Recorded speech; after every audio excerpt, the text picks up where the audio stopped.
Good evening. It's time to call our meeting order for our regular Board Mayor and Alderman meeting on Monday, February the 23rd. If you would, let's stand. We'll have the invocation by Reverend Ernie Jones.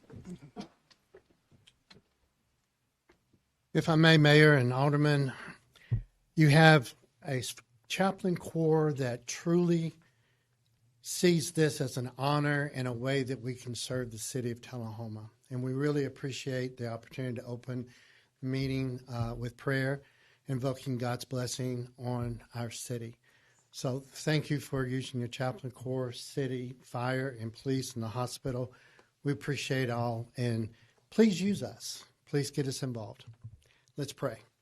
Father God, we do thank you for who you are, creator of all things, bringing us together in this room for a purpose of the city of Tullahoma, its citizens, and the duties and the job and the accomplishments that have to be made. We ask for wisdom. We ask for discernment in making decisions and planning for this great city. I ask a blessing upon all here and all the citizens of Tullahoma. Your will be done. Blessings will abound. Lives will improve. And your love will just spread throughout the city. Unite us, unite us, unite us for the purpose of living together. We ask this in Jesus' name. Amen. I pledge allegiance to the flag of the United States of America, to the republic for which it stands, one nation under God, indivisible, with liberty and justice for all.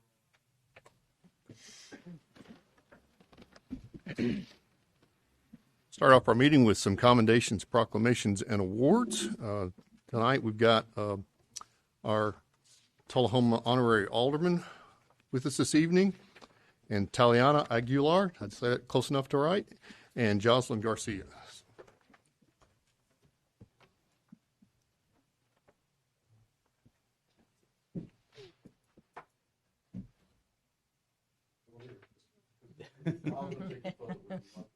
You just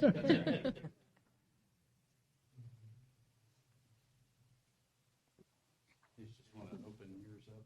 There you go. Perfect. All right. Oh, actually, swap them. Oh, they have the wrong. Oh, no, they don't. Oh, that's the right one. Oh, I'm sorry. I'm sorry. I thought we had the wrong one. Ready? 1, 2, 3. Let me get one more. 1, 2, 3. Thank you. Mike, tell us a little bit about yourself in high school.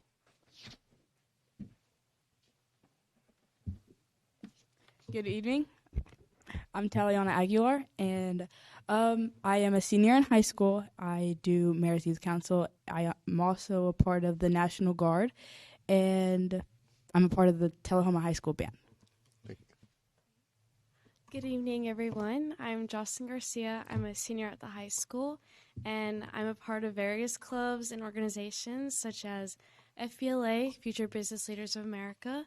I'm a part of the Student Council Leadership Program, and I am president of the Arte Latino Club. I am a part of DECA, and also a member of the Mayor's Youth Council program. We're so happy to have y'all invited us tonight, and so happy to be here. Thank you so much. Thank you. Thank you for being here. Thank you.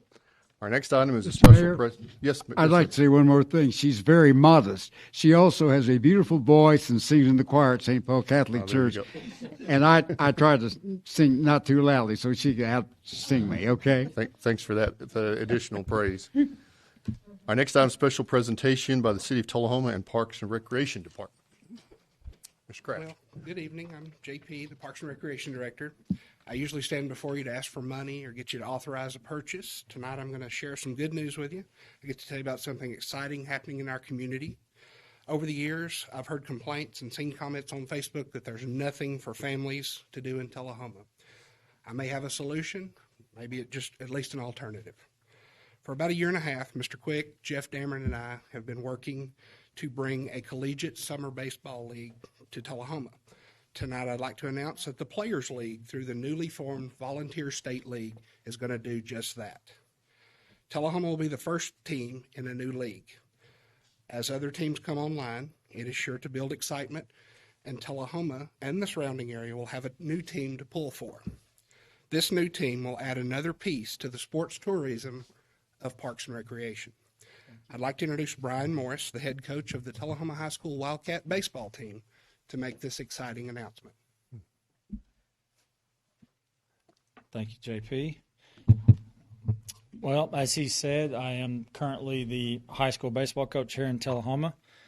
That's not why I'm here, obviously. We are here to announce the new team and to unveil the name.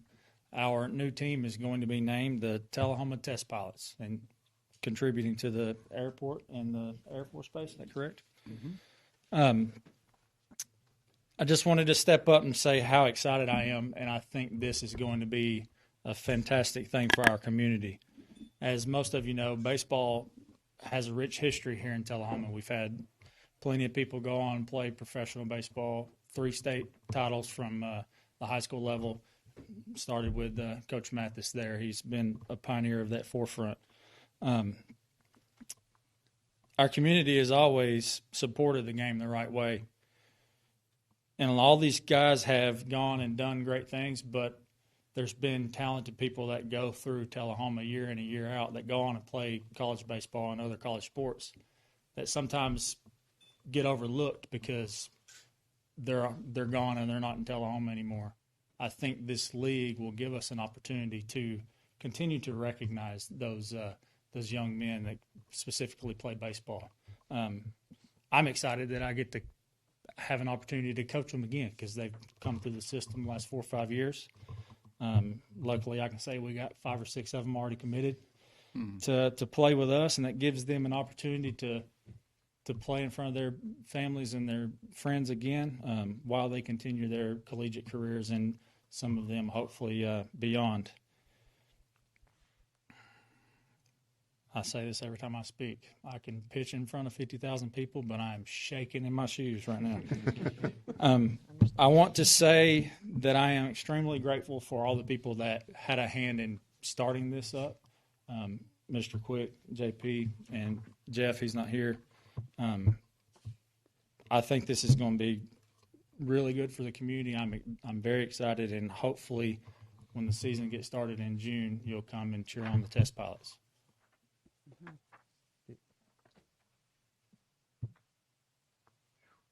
Josh is going to be the general manager of the team, and Brian's going to be the head coach of the team. This has one of the logos. It is the Tullahoma T, but it's like a jet. There's another logo that's also on your ball that we passed out. And then Mr. Quick, I think we have. Yeah, if you'll come on up here, we got a little something for you. Number 1 draft pick. That's well behind. Oh, it has. He's hurting already. Wait a minute, there's one here. For you. Where do you want us for the picture? Right over in front of the flag. Right over in front of the flag. Right.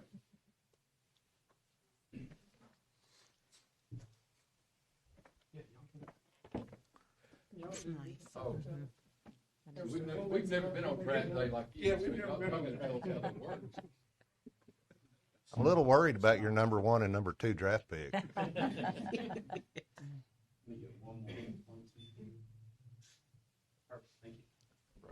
It's for the laundry.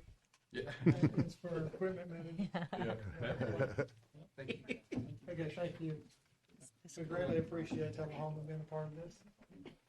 Yeah, absolutely.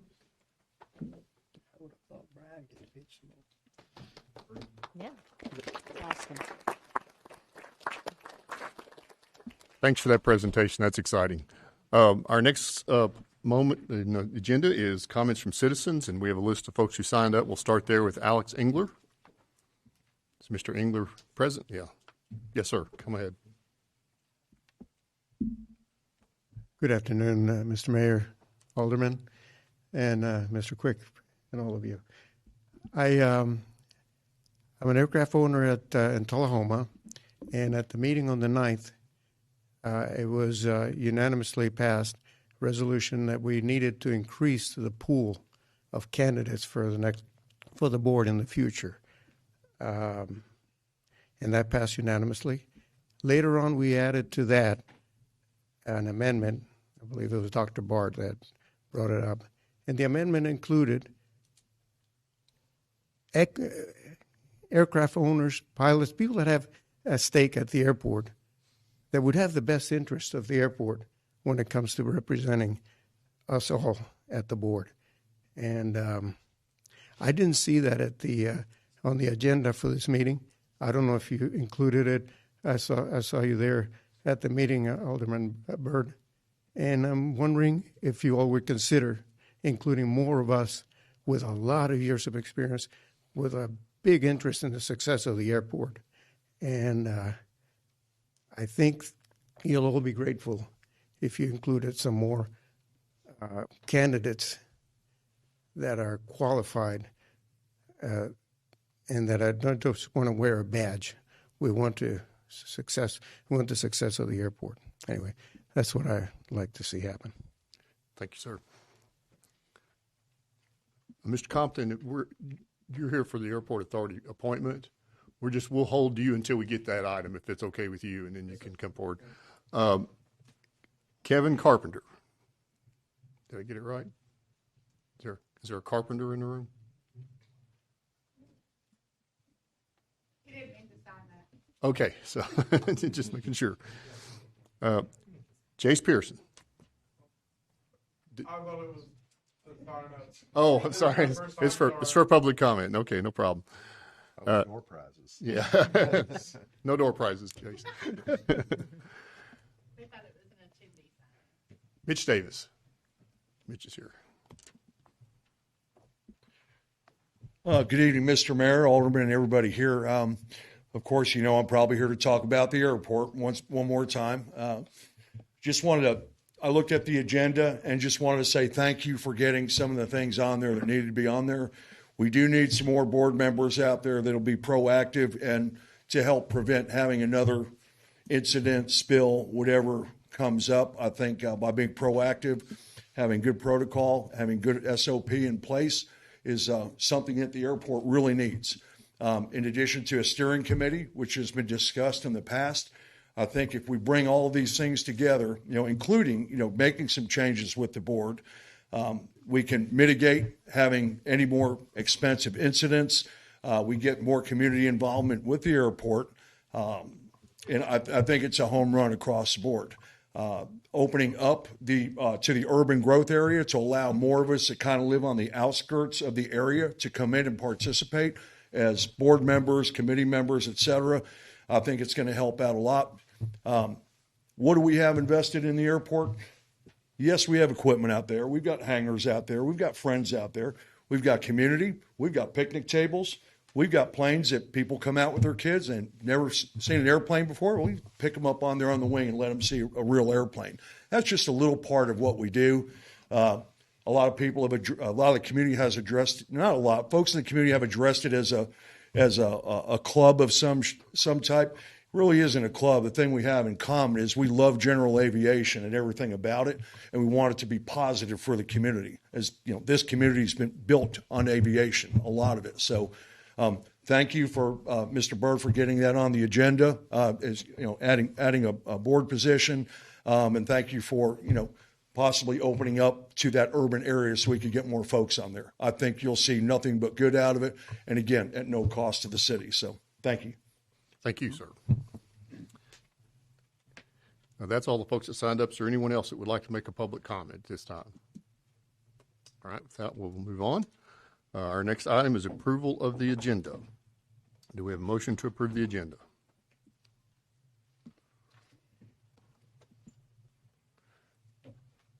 Sorry, I'm looking.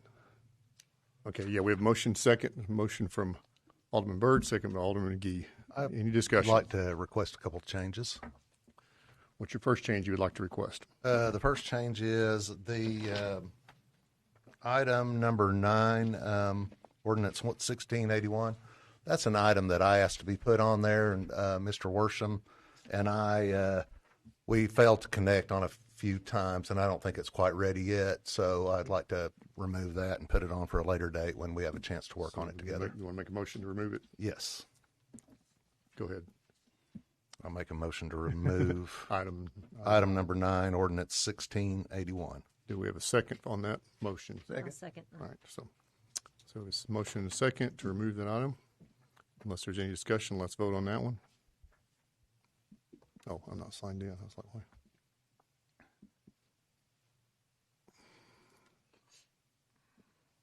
That motion carries 6-0.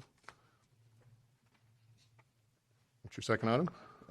I'd like to, on item number 13 is another item I asked to be put on there, and I inadvertently forgot to add something to it, and I'd like to add that just for clarity, and that is, as part of that item, I would like a report from the city administrator on the progress of the airport and what's happened, what's been happening with the work on the airport.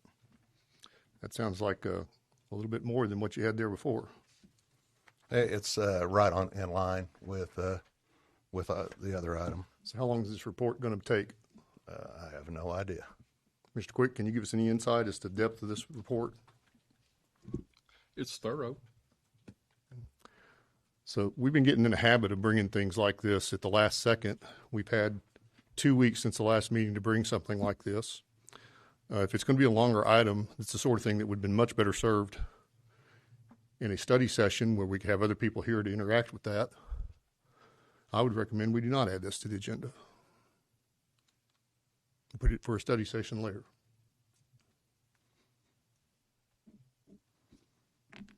I think it's timely, and I would like to hear the report. Do we have a second on that? Second it. All right. Any other comments or discussion? All right, let's vote. I would like to make a quick comment there. Without having adequate notice for this, it doesn't give TAA members the opportunity to come for the report on the airport that they help run. So I think that having their input on that might be a good thing also. This is a report from Mr. Quick to the Board of Mayor and Aldermen. About the airport. Right. That TAA is over. Why is this so critical? It has to be heard right now, not at a study session later. Are we can discussing, engage. or do we just need to vote on it? I think we need to. I mean, it's timely. I mean, there's people, and I think it's time to hear the report. It might be a good idea for the citizens to hear it, other than just us. Any other comments? Let's vote.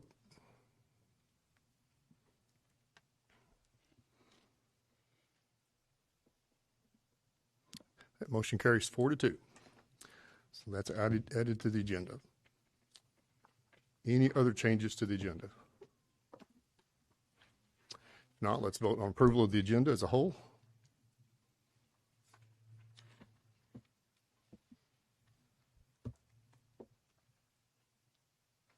And that motion carries 6-0.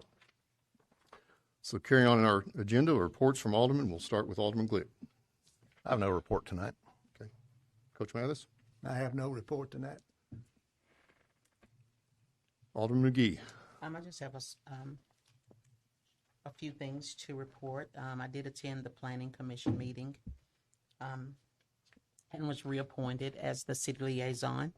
I did attend the school board meeting, and I've also been supporting the Tullahoma High School boys and girls basketball team as they continue to play in the tournament, and to Parks and Rec and to Administrator Quick. Thank you all for this baseball league, coming from a family who loves baseball. This is going to be good for Tullahoma, so thank you so much. Alderman Wilson? Thanks, Mayor. No report this evening. Okay. Alderman Byrd? Yes, I did attend the Airport Authority meeting. There is an item later on in the agenda that came from that meeting, and I'm happy to talk about it once we get to it. At the tree board meeting, we had a presentation from the University of Tennessee Chattanooga's Center for Applied Geospatial Data Science on Tullahoma's community heat risk assessment. That is something that I'll also be happy to talk about once we get to the comprehensive plan. At the Arts Council, there were more discussions that were held about the upcoming Collaborative Arbor Day, the Art of Trees event on April 23rd, and that'll be at the Tullahoma Fine Arts Center. and also a discussion on what the Arts Council can do to further celebrate America's 250th this year. Also, congratulations to Peyton Fritz for winning the Tennessee Art Education Association State of Tennessee Art Review and Showcase Art Contest. Her art will be on display at the Tennessee State Museum through May. Thank you. Thank you very much. Report from there, just one item I'll mention briefly is we did have a visit in Tullahoma last Friday from Congressman John Rose. A number of us city leaders met with Congressman Rose, who was previously our congressman a few years back, has continued to be an avid supporter of AEDC and all things in this area, and is also running for governor. I'm sure that had a little bit to do with the visit, but we had a really good visit with Congressman Rose. Report from City Administrator. Thank you. First of all, I want to say thank you to all those that reached out. I was not here last board meeting. I was able to see the birth of my grandson and enjoyed that time away. So I want to say thank you for those that have reached out and given me congratulations. We passed that on to our daughter and son-in-law. So healthy baby boy. We're very happy. Tullahoma Fire Department recently hired 4 new recruits from their latest candidate pool. Continue to see an awful lot of people apply, which is always a good thing. And also, one of the things that's really exciting is we are promoting 2 of our firemen to engineer, Riley Rackley and Brett Smith, so I want to congratulate them.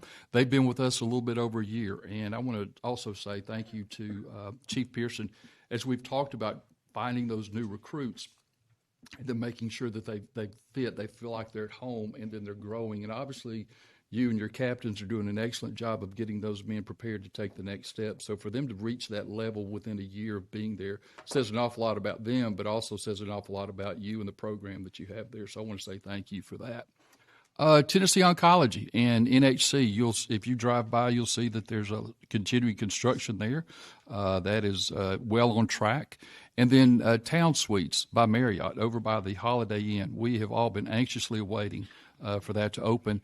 According to Nick Kimbrough, we think mid-April may be the time that those will open. We're looking forward to that. In fact, Nick and I think we're going to go do a tour of that sometime later this week, so looking forward to that. Tonight, we have Brian Dickey with us. Eric Pierce is away this week, and so Brian Dickey is with us. Brian joined us from Shelbyville. He has 8 years of experience in public works. A lot of what his background has been is stormwater compliance and construction. He is from Ohio. He's an Ohio State fan. I don't know how that happened. We're going to work to see if we can vet that better next time. But here's a fun fact that he gave me. His daughter is expecting triplets. So, and that's going to be in late March or early April. So congratulations, a way to one-up your boss there. I thought I'm running with 1, you're getting to throw out 3, so good for you. And then last, I want to speak about the test pilots. This is not some fly-by-night organization. The Players League has, their original league is in North Carolina, and I believe it started about 5-6 years ago. They have 24 teams in their league, and what they've been able to do, and they're in cities very similar to ours, in fact, smaller than ours, but what they've been able to do as far as generating community excitement, the merchandising that they do, all of the giveaways, they really have done a good job in those 24 cities of embedding themselves in the community, and I think that is definitely going to happen for Tullahoma. I remember when we got the phone call, and what stood out to them, what made Tullahoma the place they wanted to be is they knew about our baseball heritage. They knew about our pipeline to college and pros. It was Grider Stadium, Mathis Field. That is what they said drew them to us. They liked that structure, and again, that's a Tullahoma asset. They liked that structure and said it is ideal for what they're looking for. As JP and Jeff and I have kind of looked at the other stadiums where they are playing right now, I think we're going to be definitely going to be the crown in Tennessee, but of all of their stadiums, I think that we're going to be there. We are not allowed to tell you who the other teams are. They're going to be announced over the course of the next several weeks. But when you hear the names, you're going to get excited, especially about 2 of them, because they're rivals of ours anyway in some respects. So I'm very anxious, very looking forward to it. Again, they're very community oriented. And for those that are wondering what kind of players are we talking about, if you've ever been a parent of a baseball player, you know about travel ball, right, in the summertime. This is travel ball, quote unquote, for college athletes. When college baseball players, their season ends in June or May, they still have to go play college ball somewhere. And so we're very familiar with the Appalachian League, the Cape Cod leagues. This is in that same realm. So what they're going to be looking to do is to attract some of our local talent, and we've had quite a few that are playing college baseball, but also look to reach out to Huntsville area, to Chattanooga area, to Middle Tennessee area, and try to bring in some of those Paul players as well. So it's not just a team of local players. It's going to be some high caliber, high quality baseball. So again, we're excited about that. We're looking forward to more press announcements and press releases coming out soon, and we're just hoping that you'll take the time to go out there and catch a ball game this summer. That's my report. Thank you. Next item is the consent agendas. Do we have a motion to approve the consent agenda? We have a motion and a second already. Unless there's any discussion, let's vote on that.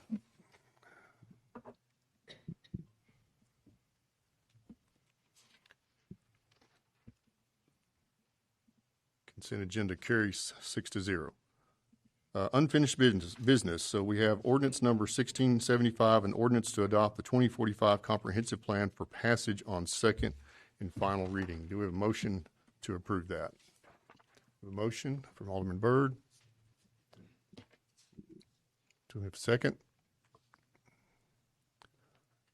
Second from Alderman McGee. Any discussion on this one?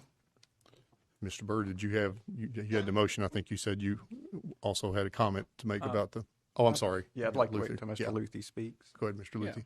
So when we had our first reading, a couple of the aldermen had mentioned that they had some recommendations they would like to send to the Planning Commission regarding modifications to the comprehensive plan. One that I received was from Alderman Byrd and the Tree Board.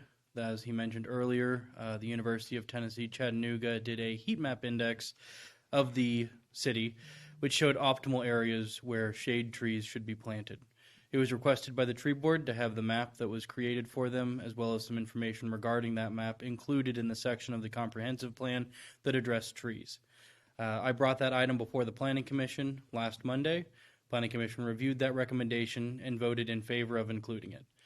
With that being said, I would like to talk to the Tree Board and Lyle to make sure that when we do include that map in there, it is accurately represented and the information that they want is correctly addressed in the comprehensive plan, as it is a product of their board.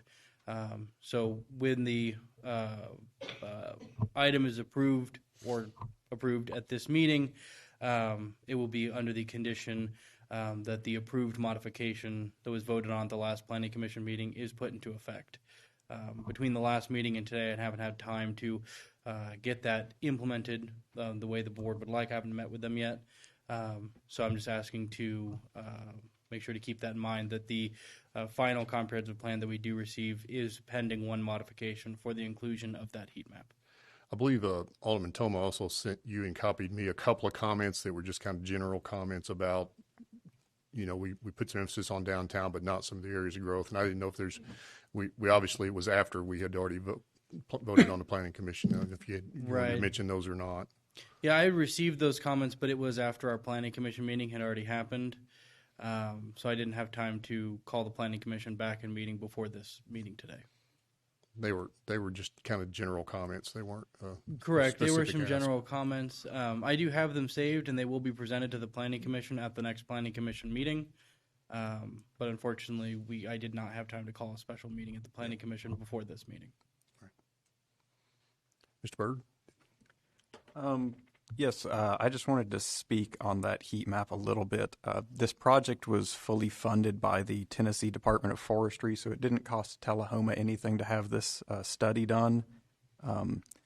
In our presentation, we were shown how the data was analyzed to create the heat map that showed specific census blocks that tree planting would be more beneficial. It took into account high age group, low age group, whether or not there is car ownership, things like that to recommend where in the city to plant trees.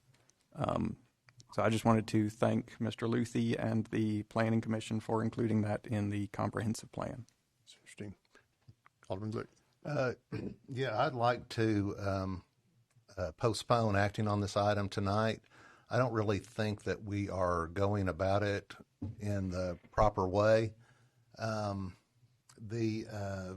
law about adopting a comprehensive plan is TCA. Let's see here. TCA 13304, and it says that on the amendments that we ask the Planning Commission make after it comes to the Board of Mayor and Aldermen, and then we make it. It's the amendments are supposed to be from the legislative body, not from individual members. So I think the way that it should be handled is that kind of the way we did it early on a few years ago, that we would have a meeting, and I don't know if we're prepared to do that tonight or kick it down the road to the next meeting where everybody could be prepared for it, but that we, each alderman, like Alderman Byrd would bring up the heat map, and I'm fine with that.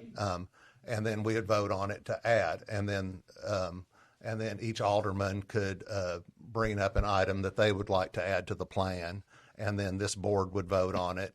And if it passes this board, then it's suggested to the Planning Commission. If it doesn't pass this board, then it doesn't even go to the Planning Commission. So I think that's the proper way to do it. I think the suggestions from the board to the Planning Commission are supposed to be from, it says in here, from the legislative body. That would be after we voted on it, and then we send it as a whole. And those items then, after we voted on them and we discussed them, they carry more weight when it gets to the Planning Commission for them to add it to the plan. So my suggestion is to postpone voting on this second reading of this tonight, bring it back to the next meeting to where we could have a discussion and each alderman could be prepared to make changes to the plan, and then we vote on each one of those changes, and then as a whole send that back to the Planning Commission. And I think we should be able to have it done in time, because that's before our next board meeting is before the next Planning Commission. So it would still go back to the Planning Commission at that meeting, then come back to us again to our next meeting after that. Do we have a second on that motion? I second it. Yeah, it was a motion to postpone. Will the Planning Commission vote again if this board passes this tonight? What do you mean? If the board, What do you mean? well, he said that it would come back to the board to vote, but if we pass it tonight, there's not any. No, that's what I was saying. If we pass it tonight, it doesn't go. That's why I think we need to postpone it so we have a chance to make our amendments as a whole, as this legislative body, to send the Planning Commission. So for the Planning Commission, any citizen of any type can send recommendations to Planning Commission on the strategic plan, correct? A citizen can send a recommendation or modification on any ordinance recorded at the City of Tullahoma. But we're saying that an alderman can't send a recommendation? No, they can, but it doesn't carry any more weight than any item from any citizen. The motion was adopted unanimously, so what more weight would there need to be? Well, in the last time that we did this with the 2011 plan, I believe, revision. So the Planning Commission, it forwards it to the BOMA, and then as the BOMA, we either pass it through, or if we together have revisions that we want to make to it, then because it actually is sitting right here, so it doesn't make any sense that people would just be that we would individually be emailing the Planning Commission, because it sits with us right now. So we would send it back to them with our recommendations of what we want that we all agree on, and then they would agree or not, and then send it back to us to where we would vote on it as a whole. Right now, it sits with us, and we really shouldn't be piecemealing stuff into it individually. I mean, it sits with us at this board at this point, and we have to either send it back with our recommendations as to how it should be handled. again, I think any individual alderman could make his own recommendation if he wanted to, if he felt strongly about something. But I guess my bigger question here is, do we have some modifications we need to make? I have some suggestions. I have like 3 suggestions that I would like to make, and there might be other aldermen that do. But then it would also, along with that, it would give that public discourse. It would have the public be able to hear what the Board of Mayor and Aldermen had to say about the plan and what we wanted to see added to it. Whether it passed or failed, at least it would be on the public record. All right. Any other comments? So if we vote to postpone, this will postpone this until the following meeting. All right. Let's vote.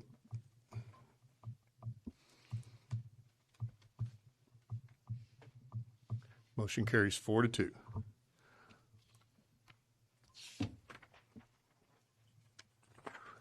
That brings us to new business. Number 4, ordinance number 1676, an ordinance to amend the zoning map of the city of Tullahoma to rezone a parcel located at 401 Lamont Street from low-density residential R1 to medium-density residential R2 for passage on the first of 2 readings. Do we have a motion? We have a motion and a second. Any discussion on this one? Mr. Luther, you want to make any comments about it? Yeah. This parcel is one of 3 parcels owned by the applicant. One of the applicant's parcels is zoned R2. The other 2 of his parcels are zoned R1. The applicant is seeking to rezone this parcel, 401 Lamont, as well as a later parcel that you will see on 0 Toole Street. Both of these parcels already have established right-of-way running along their length. One of those is Lamont Street. The other one is Toole Street. Now, these right-of-ways are undeveloped. However, if the parcel were to be developed, that right-of-way is already established and dedicated to the city. Now, it would be on the applicant to improve that right-of-way, or the developer to improve that right-of-way. But it is already there and connects to our existing street network. Any other comments or questions? I have some comments. So the parcel, this is the parcel here? Yes, ma'am. Because it appears to me that it actually is abutted by agricultural, the agricultural zoning, and R1. Is that correct? Correct. So,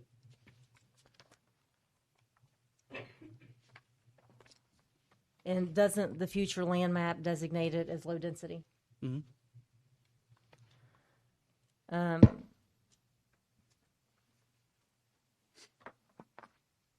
So I guess what my concerns are, it's designated as low density, and it actually is abutted on agricultural zoning and is R1, which is low density.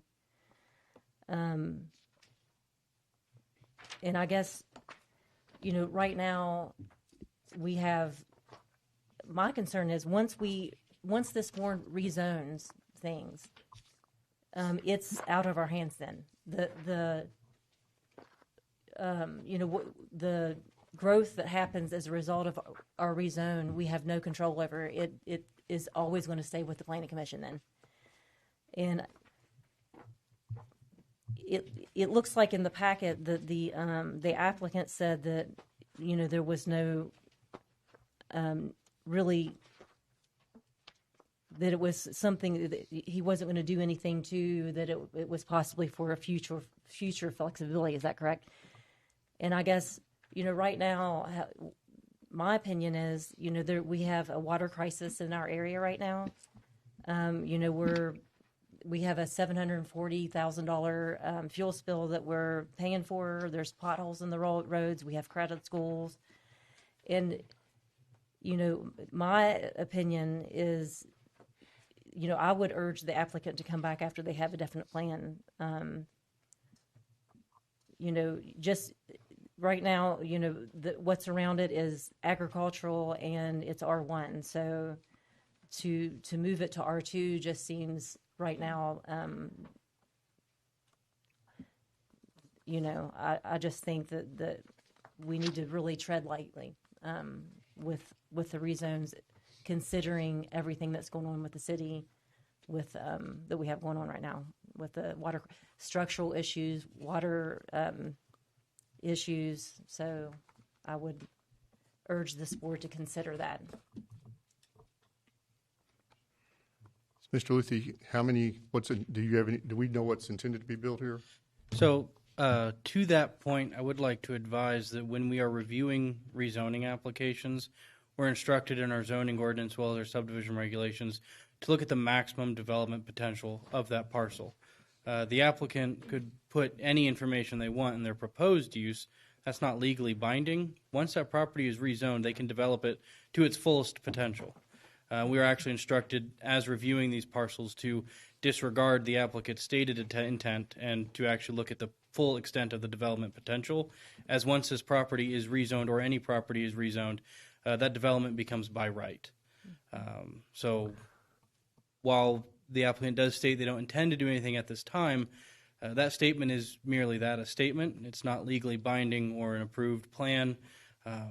So we could see anything that would be permissible under the R2 zone. Now, that disclaimer is there. It has to be permitted by right. But once it is approved, our abilities to regulate what is done with that property stops at the zoning that we designated. We're not able to regulate it based on what they state they intend to do at the time of rezoning. So right now, oh, I'm sorry. Go ahead. No, go ahead. Yeah, right now, we have a lot of high density developments that are happening right now, and if we were in a situation right now where we didn't have all these other issues with the city, I would say sure, possibly, but just with the fact that right now, if you look at the agricultural part that surrounds most of the property, going from R1, which is what it currently is, which is low density housing, straight to R2 is just, and R2. So what is the maximum amount of things that could be built on that property? So the actual difference between R1 and R2 is, I don't want to say negligible, but it's more slight of an increase than from R2 to R3.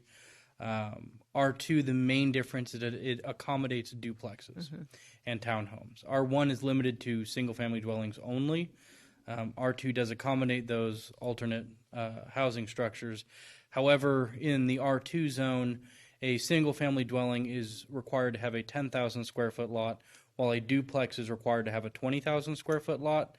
So while it does permit the two-family dwelling, the actual density that you're going to get will be much of the same, as you need twice as large of a lot for the duplex.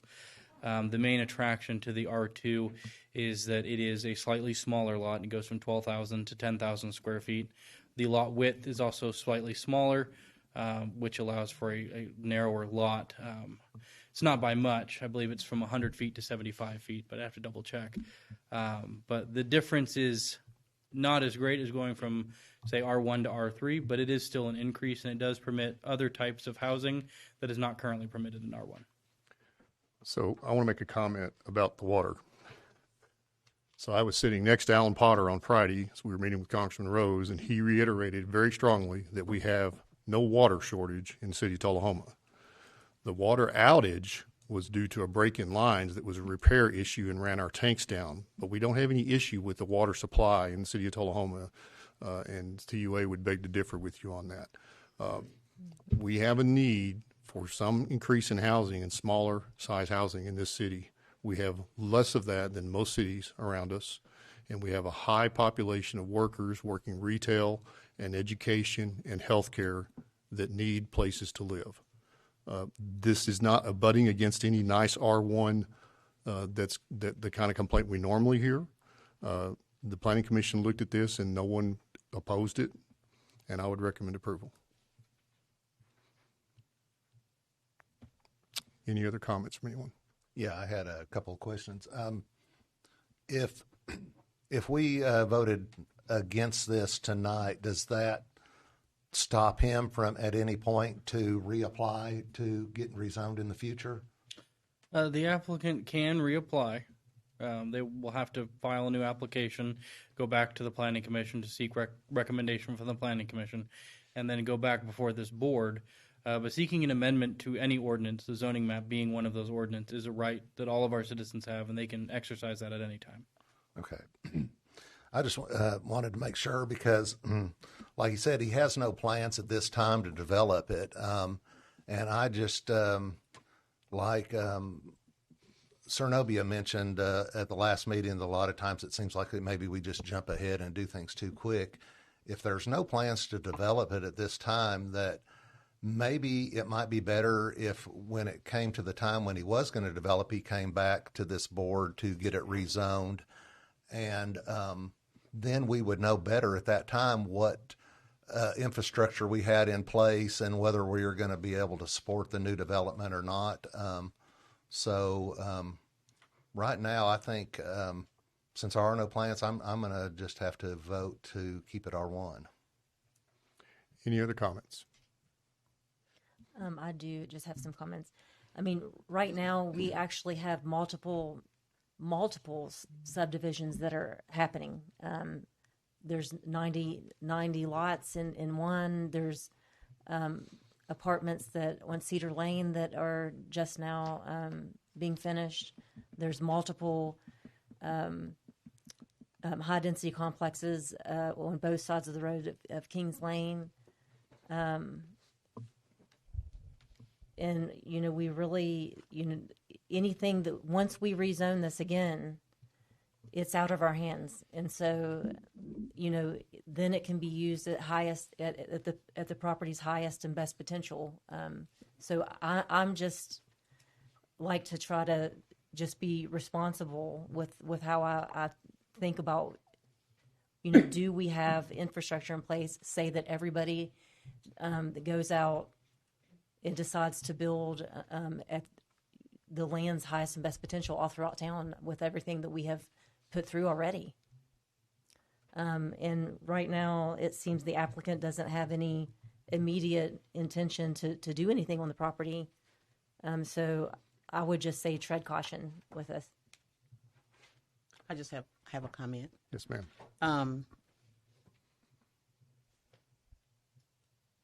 Like Mayor Seaborn said, there are kids, young adults, who need somewhere to live, and that's affordable for them to live.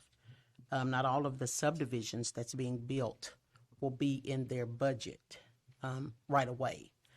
And when I said that we do things in a hurry or we need to stop and think, that was pertaining to paying for the spill at the airport, because that was something that we needed to do,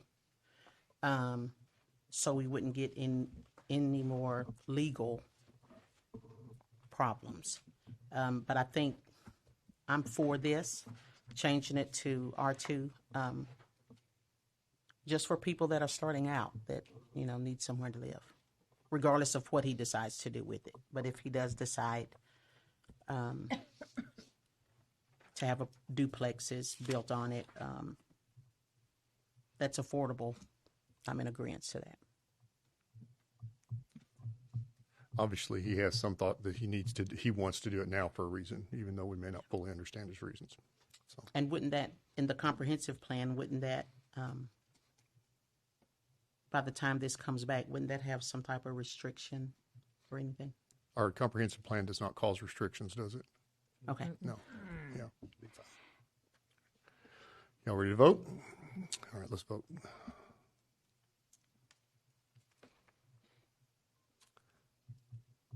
Motion fails for lack of majority, 3-3.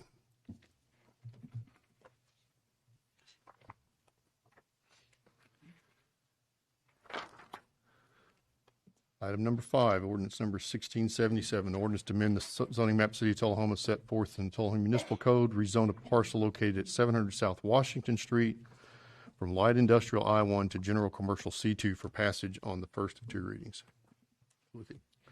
Yeah. This item is before you to rezone the parcel that the Skills Development Center is located on. For years, the Skills Development Center has been used primarily as office space. The building's interior is built out for offices. However, the parcel that it is located on is currently zoned I-1 industrial. R1 industrial zone only permits offices as an accessory use to a manufacturing or industrial operation ongoing on the same parcel. With that being said, the Skills Development Center would like to lease that building out.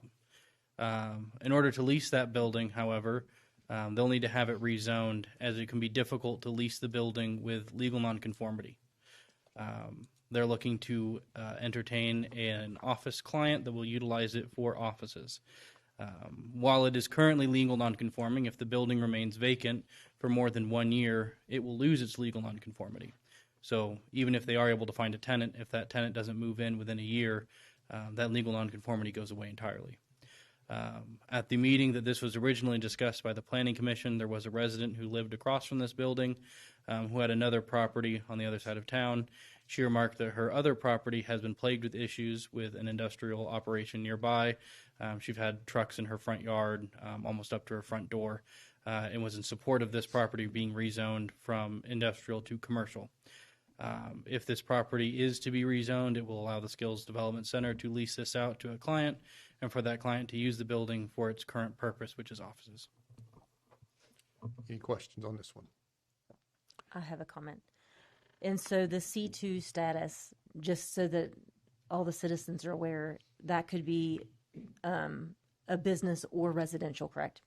No, ma'am. That C3 is the business or residential. Right. Okay. This one is exclusively for commercial clients. Gotcha. Okay. Any other questions? Let's vote.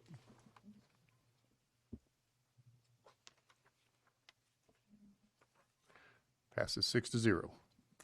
Brings us to item 6, ordinance number 1678, an ordinance to amend the zoning map of the city of Tullahoma set forth in Tullahoma Municipal Code to rezone a parcel located at 1809 Old Estill Springs Road from light industrial I-1 to low density residential R1 for passage on the first of 2 readings. Go ahead. This request before you is a request to rezone approximately 6.5 acres of the Tennessee Apparel property. The 6.5 acres that are looking to be rezoned are on the northeastern property boundary. It's currently forested land. There's no Tennessee Apparel activity going on there, and they don't ever intend for there to be any activity. There is a resident that lives just north of this property. He is looking to purchase this 6.5 acre strip to add it to his property to provide an increased buffer between him and Tennessee Apparel.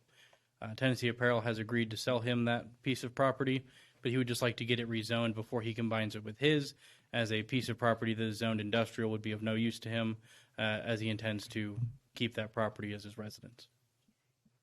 Any questions on this one? If not, let's vote. That motion carries 6-0. Item number 8. Am I in the right spot? Make sure. Oh, no, I'm sorry. Number 7. Ordinance number 1679. Ordinance to amend the zoning map to rezone a parcel located at 0 Toole Street from low density residential to medium density residential R2 for passage on the first of 2 readings. Mr. Luther. This is the neighboring parcel to 401 Lamont. The applicant is seeking to rezone it for the same reasons. To reiterate, this parcel does have established right-of-way along it. The parcel was part of the larger subdivision in that area, but these parcels were never finished. The right-of-way was established, but the parcels weren't subdivided. The parcel at 0 Toole Street is currently zoned R1, and the applicant is seeking to have that rezoned to R2. Yeah, we need a motion second on this one. Thank you. We have a motion. Do we have a second? Thank you. Any comments on this one? I do. So for the same reasons as, basically this lot is just the neighboring lot of the one that I was speaking out about before, that these properties are surrounded by agriculture and low density R1. And so for me, the same reasons apply to this as the first one. Any other comments? I agree. This is the same as the other one. So let's vote.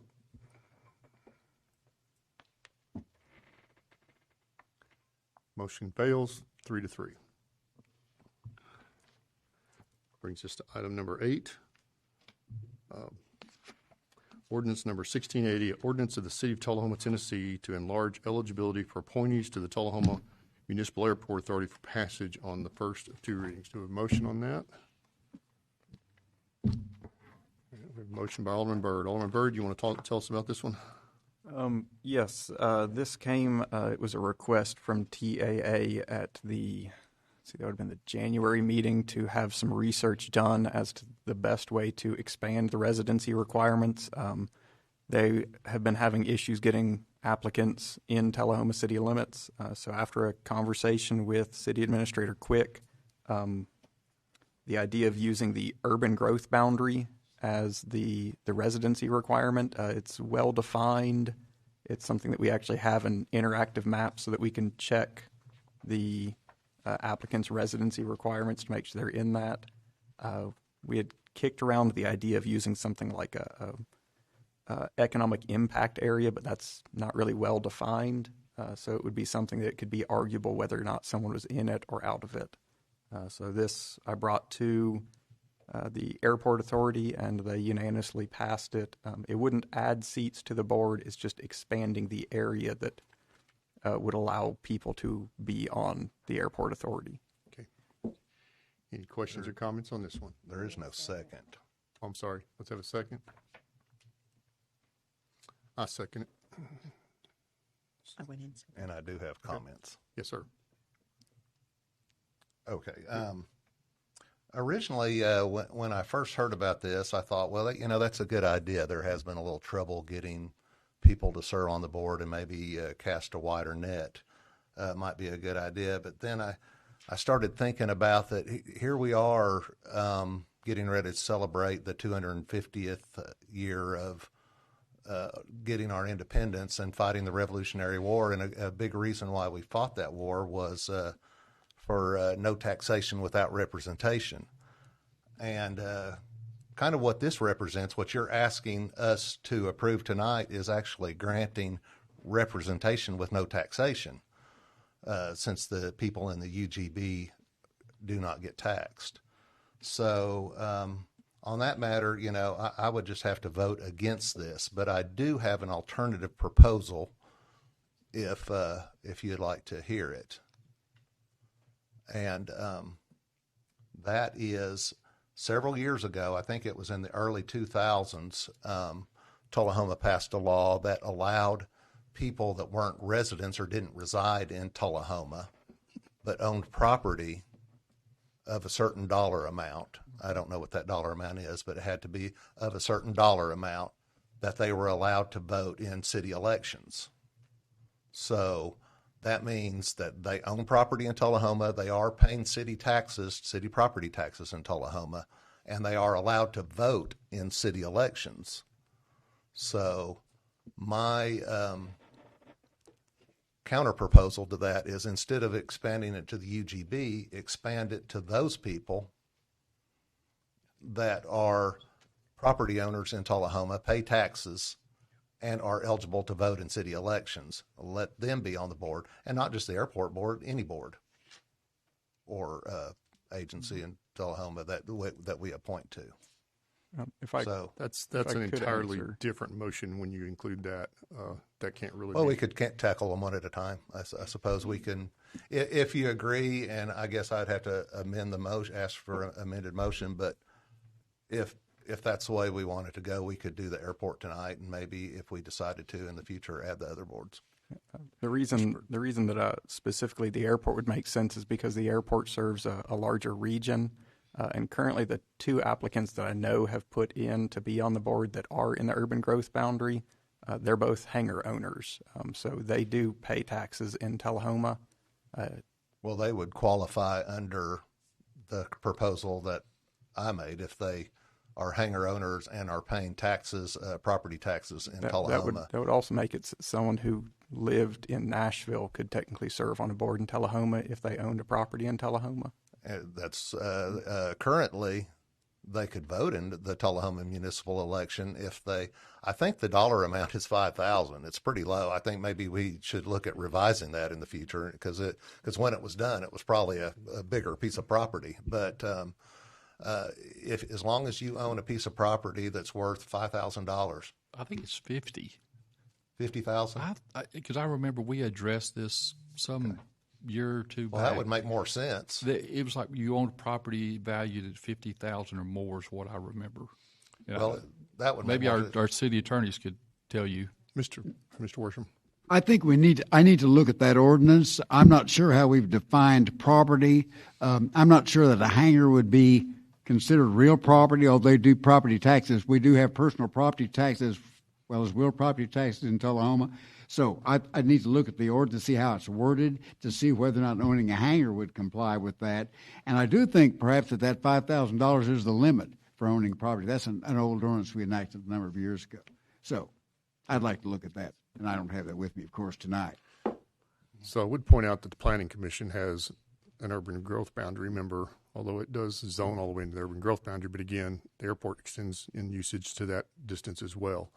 If we're going to start getting really complicated, then maybe we need to step back and have a longer discussion about this in a planning session. You know, I announced that I'm going to form up a steering committee, and it seems like the kind of thing a steering committee ought to take up and make recommendations on. I have no objection to it as it's written now, but if we're going to start trying to change it here in the middle of a meeting, I'd just soon have that discussion, or at least another discussion. I mean, we could pass it now and then modify it again later if we wanted to, I suppose. But if we're going to start trying to have a complicated amendment, I wouldn't support that. I'm fine with that, but I will. I'll have to vote no to that because I just I can't vote. I was elected to serve the people of Tullahoma, the taxpayers of Tullahoma, and I think that there are plenty of qualified people. I know, Mayor, you had a lot of trouble trying to find the proper people for the Planning Commission.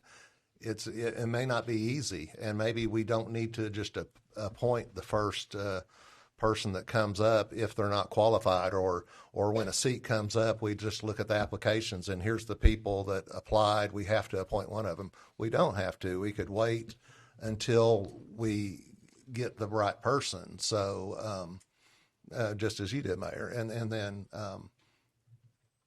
I don't think casting the wider net into the UGB will be the answer. I think the people can be here that are taxpayers in Tullahoma. That's who we're elected to serve as the taxpayers, and the airport being one of the city's biggest assets, we would be turning over to people to make decisions upon that don't even pay taxes, don't have skin in the game, so to speak. So I'll vote against that. Alderman Wilson.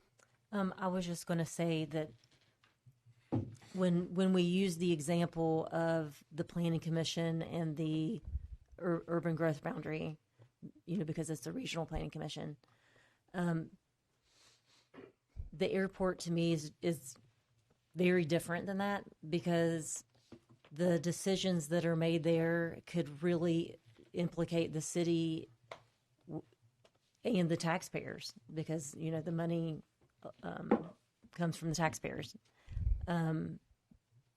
The decisions they make really could affect the taxpayers a lot. I mean, as we've seen. So I guess what I'm saying is it's just different. The Planning Commission and the Tullahoma Utilities Board are just two way different examples, because so anyway. Could I also add to that? I think, and you can correct me if I'm wrong, that the UGB member of the Planning Commission, there's only one designated seat on that for the UGB. You couldn't have all. Yeah, so that's a big difference too. The board would also have the determining factor in who gets appointed. So that would be the board could be responsible for limiting that if they chose to. If, like you said, if there are no applicants that are inside of city limits and we're only having applicants that are from the urban growth boundary, That's kind of where this was made to help some. I understand, and I have. Hold on, Miss Wilson was lined up to speak. I was also just also thinking that because we are a regional airport, that we actually could, I think, have up to 11 members on the board. We do not have a regional airport authority, however. You can have a regional airport authority, and in that case, you go into partnership with another government entity, such as the county or the city of Manchester or something like that. And I don't think we're ready to talk about that anything kind of complicated tonight. No. So I think all I was going to say is I can't vote to pass that over. I've got two really good friends that would be excellent members of the airport authority that live in the UGB. And so I'm voting against my own thing, and like I said, I have mixed emotions. But I was thinking on my vote, I have to look at the right thing for all the citizens, and not vote for individuals. You have to vote for on the whole, or what the ramifications for the future, for posterity. And I don't think it's good for the taxpayers at Tullahoma to be on the hook for paying for something, and then other people are making decisions on the money to spend. Any other comments? If not, let's vote.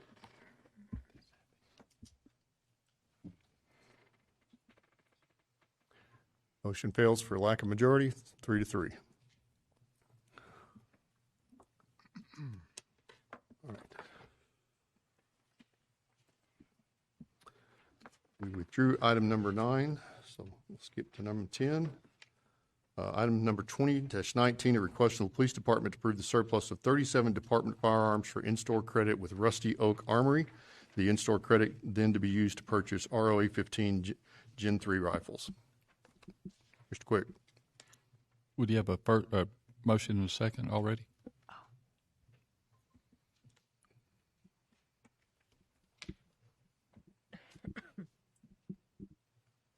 Yes, we have a motion and a second. Oh, okay, good. I want to commend Chase Sons, and I do this every time when I see an item like this come on board. He does a very outstanding job of handling the finances of the police department, and it's not all about spending, but he's always looking for savings, looking for ways to save taxpayer dollars without sacrificing the quality of the equipment that he makes sure that his people have. This is another example. They have developed a very strong relationship with Rusty Oak Armory, and so instead of us just trying to sell guns for whatever, in order for us to get that in-store credit means that Chase, and I would think probably Deputy Chief Kennedy, Lieutenant Henderson, and others have been involved with that. So I would recommend that we do this. This is something that we've done before as far as getting the in-store credit, and we're getting it at no cost to the city. Any discussion? Now let's vote.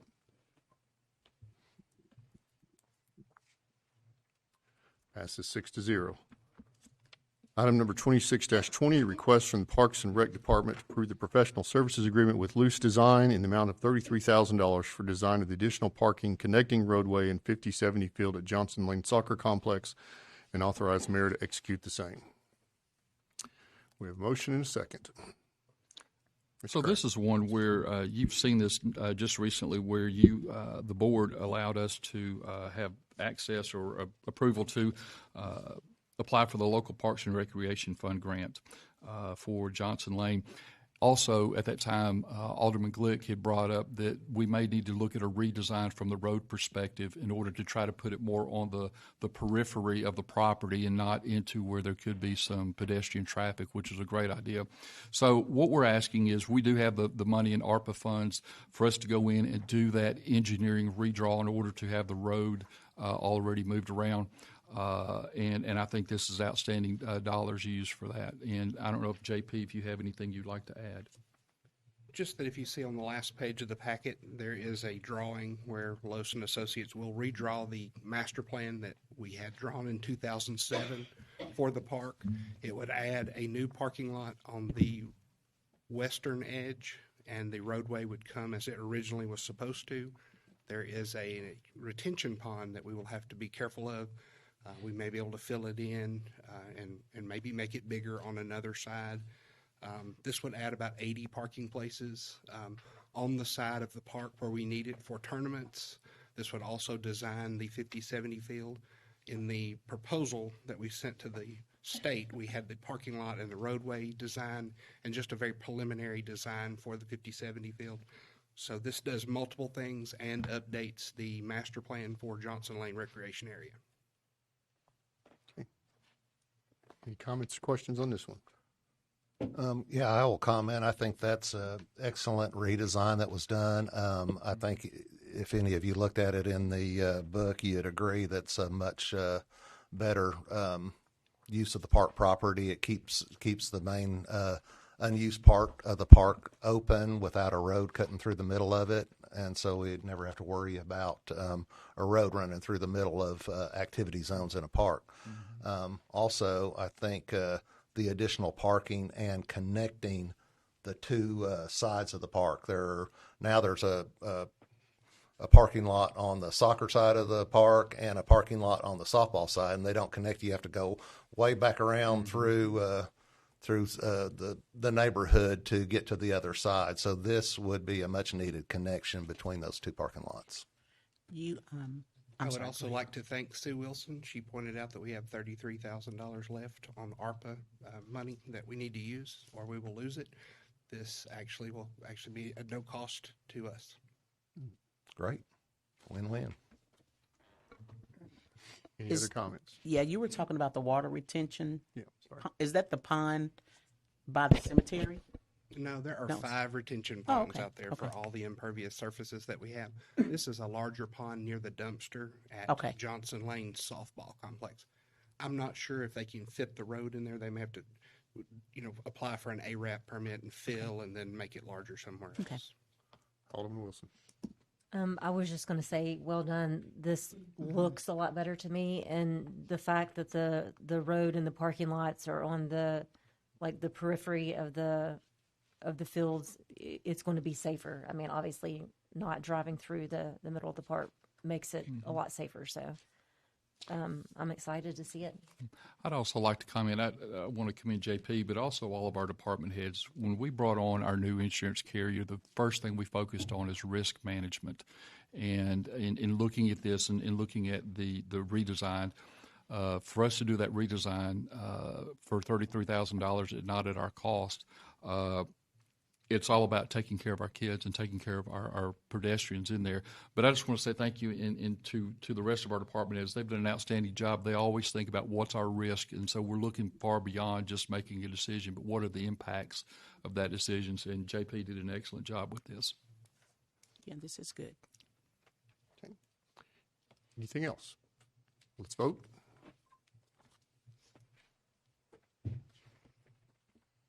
Motion carries 6-0.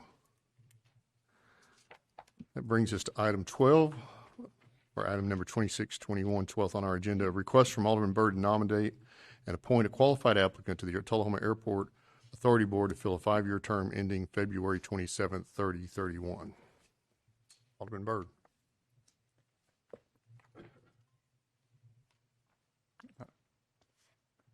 Thank you. This is something that was Mr. Cope said that he did not wish to fill his second term, so instead the recommendation was made to appoint Mr. Compton in his place. There is still an additional opening that would be Ray Noes's unfinished term, which could be filled at a later date. Okay, thank you. Mr. Compton, would you like to come introduce yourself?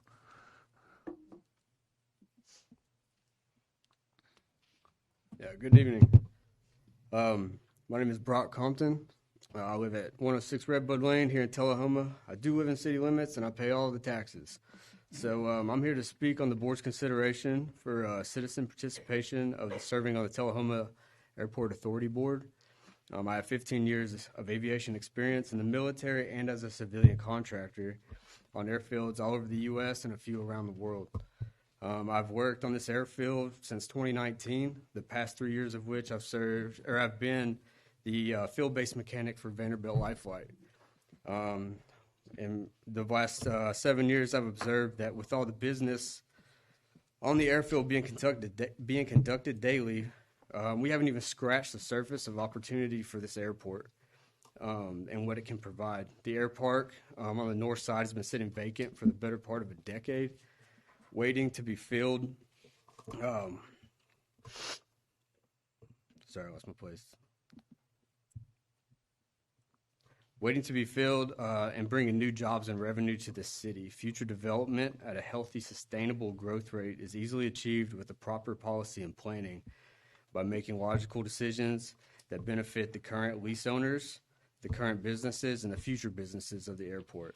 Also keeping open and clear communication with this board and producing profitable revenue at the airfield to no longer be a burden on this budget and to the taxpayers of Tullahoma. I feel that my knowledge of the airfield, the aviation industry, and my daily presence on the site will provide beneficial insight to this board. And safety, efficiency, and prosperity, in that order, are my top priorities. And if you choose to appoint me to this position, I'm more than willing to serve.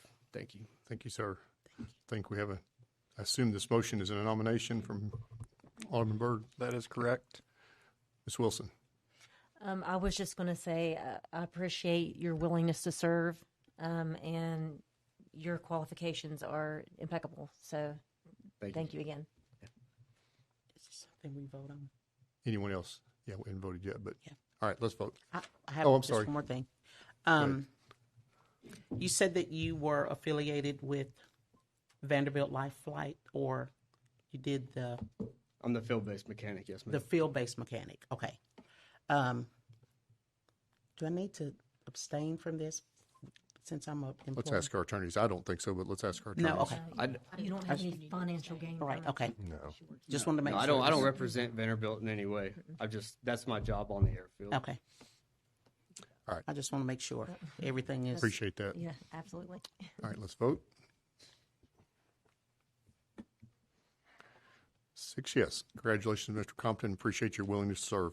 Thank you so much. Thank you. The 13th item number 26-22, an information item from Alderman Glick and City Administrator Jason Quick to share information obtained regarding FAA federal funding requirements and additional reporting. Mr. Glick?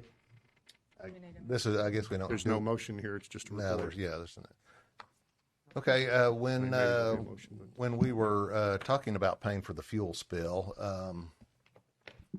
we had conversations with the city attorney, and they had mentioned that we might want to seek the expert advice of someone that specializes in FAA or aviation matters.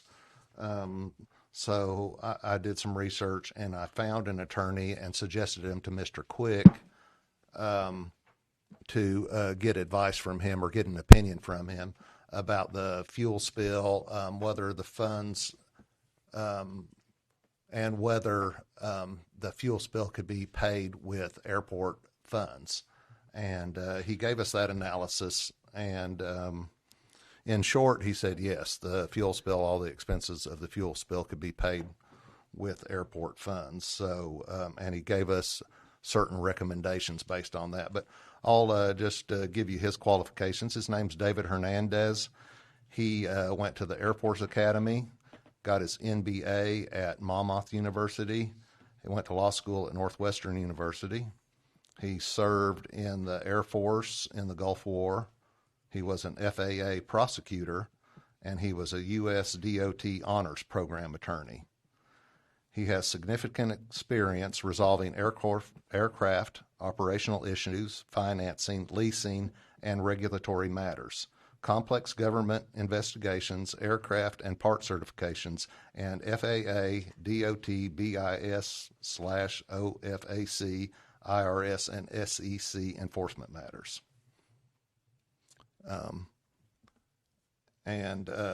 He has, based on the fuel spill itself, he gave his report, he said that the direct relationship exists to airport operations. Fuel storage and handling are integral to airport operations. Aviation fuel infrastructure is essential for serving aircraft operations, making fuel spill remediation a direct operating cost of maintaining the airport facility. The revenue use policy, section V.A.1, provides that airport revenue may be used for the capital operating costs of the airport, local airport system, or other facilities owned and operated by the airport owner or operator, and directly and substantially related to the air transportation of passengers and property. Secondly, environmental cleanup and compliance are recognized airport operating costs. The FAA acknowledges that airports must meet federal and state environmental requirements, and expenses incurred to maintain environmental compliance are legitimate airport operational expenses.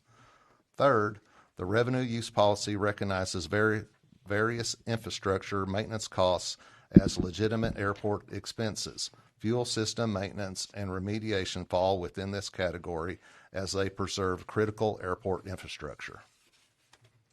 And he's given us several recommendations. I'm not going to read through the whole thing. The full report is included in the agenda packet for all the aldermen, or it's online for anyone else that they would like to see. But I think his recommendations are something that we can easily follow. I think it could, and I think Miss Wilson has been in contact with him to work out some of the things she needs to do as far as the county. So I'm looking at this document. It's on page 184. Oh, I'm sorry. His and I'm looking at yours. Let's see. It is 184. Sorry. His is, yeah, I'm sorry. It's like 190 something. There's a whole bunch of pay. He included the FAA.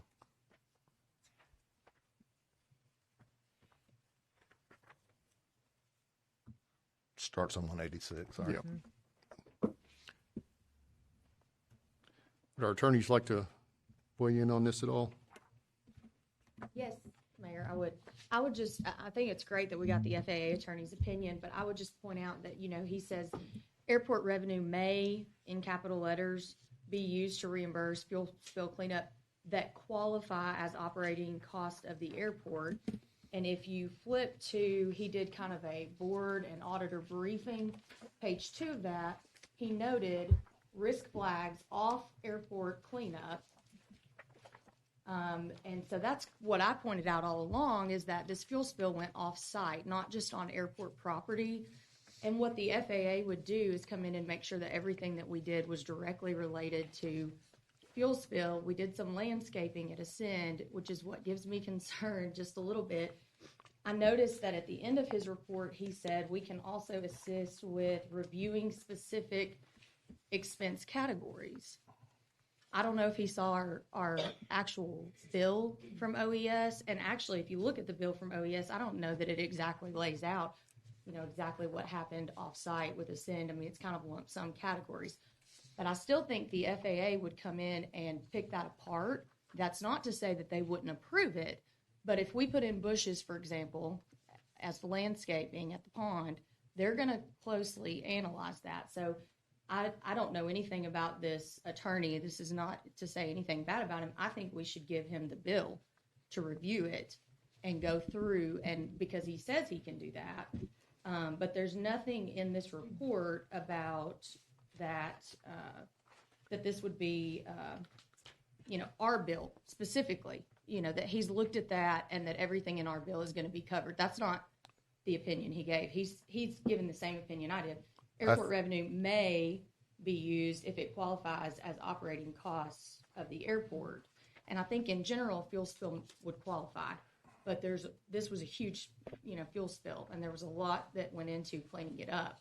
And the FAA is going to scrutinize that. I just think we need to be really careful about how we categorize things. It would be wise to have his help with that. And he also noted, for loan purposes, that they can't pay anything back. There's a statute of limitations at 6 years. I think our loan that was approved by the board is 12 years. So that also gives me concern. I think if the cost was incurred within 6 years, not the payback period. I mean, we could get. It will be on page right here, risk analysis. Expenses older than 6 years cannot be reimbursed, which should not be a concern given the recency of the incident, but will be problematic with the 12-year term loan. So that also gives me concern because he's telling us, you know, the loan that we approved, there may be issues with that. I still think it's a good idea to get him to look at the bill. I mean, if he has all the experience I think he Kurt has just laid out. Mr. Quick could expand on that, but I think And he again, has I don't been know given the that our bill actually lays out every little itemized. It's very, that's not saying anything bad about OES or the bill. It's a very great bill. It's detailed. But I don't know that the landscaping and specific things are detailed on the bill. And I do know that the FAA would scrutinize that. They would come in and look hard at it. I think we have a common goal here to make sure that we can be paid back if we're going to give them the money. It's just smart to get an expert to come in and advise us on this, not just give us a packet, but maybe come to the study session and discuss this as to exactly what happened, maybe talk to somebody from OES and just ensure us, specifically give us an opinion that this is going to be approved, because this opinion does not say, yes, they can do it. It says they may in capital letters if it qualifies as an operating expense of the airport. I think it also says we do not believe any enforcement risk given the current circumstances. I was able to send him a copy of the bill, and he did describe that it was very detailed. I would say it was very rarely do I have enjoy having a conversation with an attorney, but I will tell you this man is one of the best attorneys I've ever spoken to from the standpoint of he's able to break it down. I know Sue was very impressed with the level of expertise that he had, and also just the way he was able to talk. And I remember the email that you sent to me explaining that. So I feel confident based on the conversations that I've had with him that it should the board or whoever decide that they would like to have him come on board to do some work, I think that'd be great. I know that I think it was discussed that I didn't have the ability to reach out to the man or hire the man, but I think it was cleared up that I do have a $10,000 spending limit, to which this is going to be far well under that limit. But as far as going forward, any kind of engagement with him, then I think that's possible. But then I would also ask the question, who foots the bill? Does TAA have any stake in that, or is it just going to be strictly a city expense to bear?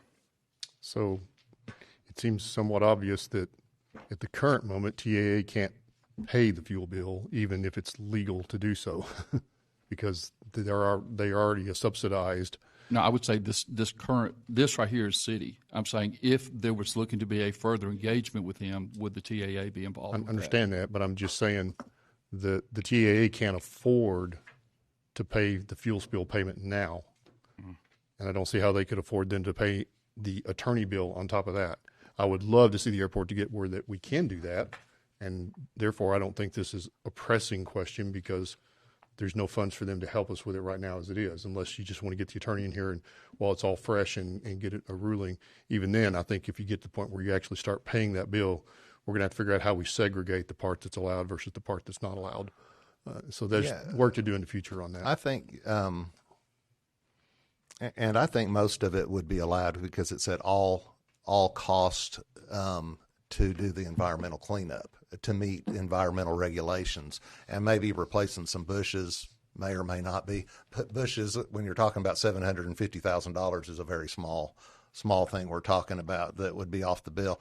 But I think it would be worth it to the city of Tullahoma would be to talk with him and consider retaining him, having a contract with him maybe in the future to work with us on these airport issues and to work with us not only on this fuel spill issue, but he offers a lot of other services that are kind of outlined in there that he could provide with helping the airport get to where it could, the goal of having it more self-sustainable.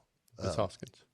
Yeah, I was just going to say, I agree. I think the reason this is so important is because what is clear to me from the case law is that if the FAA found that the revenue from the airport was used improperly, doesn't matter if it was $1 for a bush, they can fine them, and part of their punishment is they have to repay all of the grants that they've received.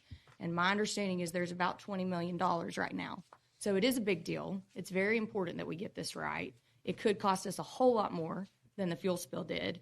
And so I do think it's important that we make sure that we do this the right way.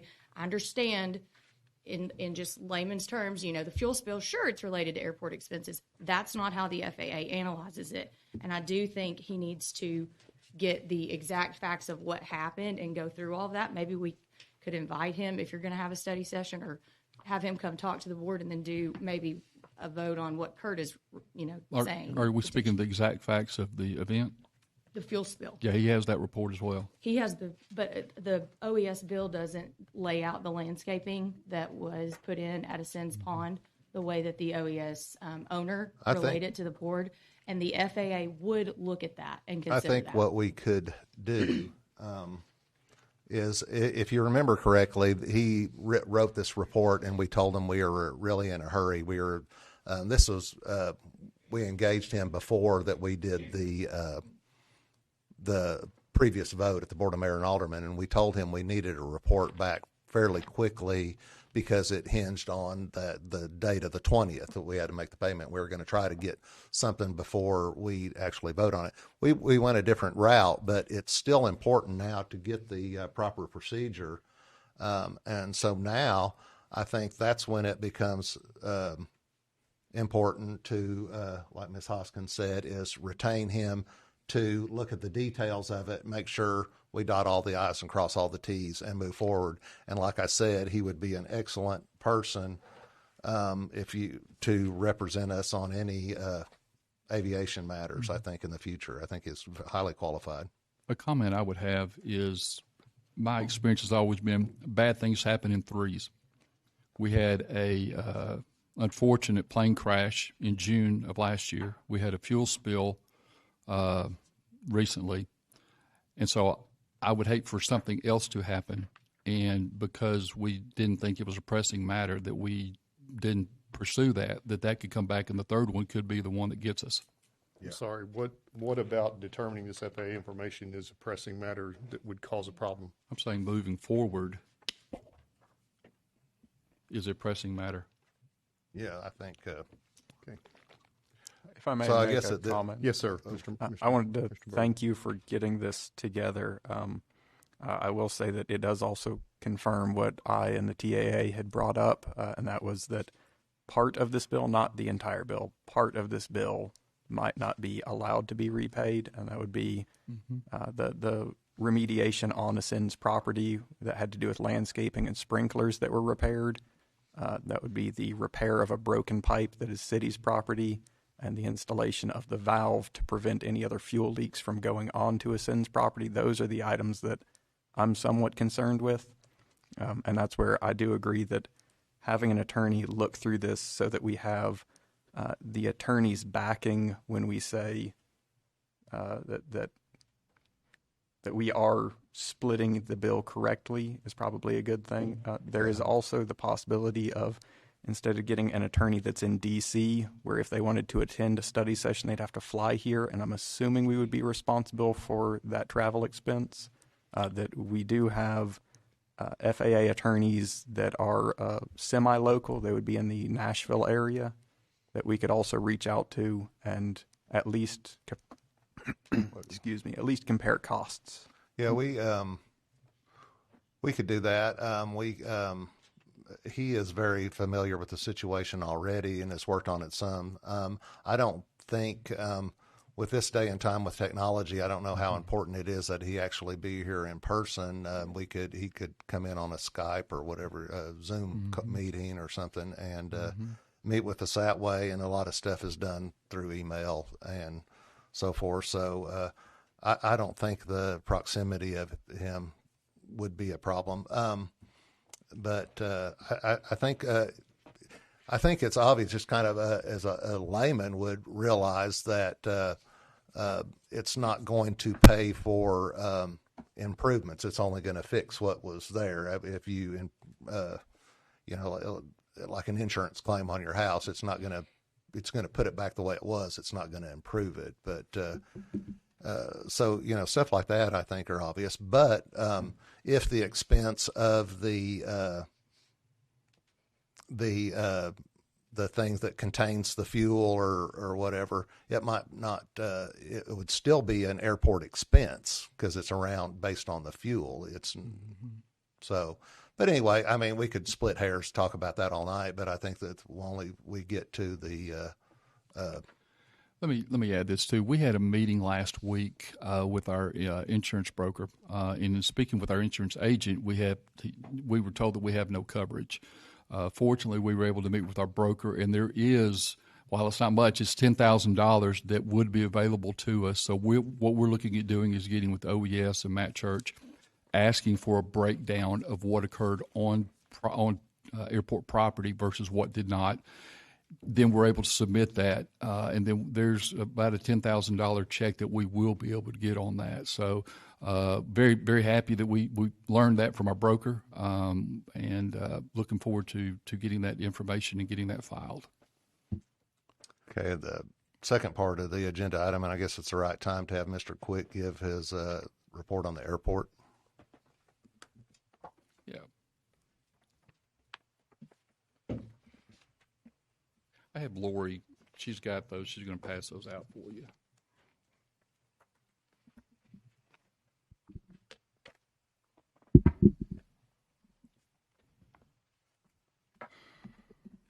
So as I begin,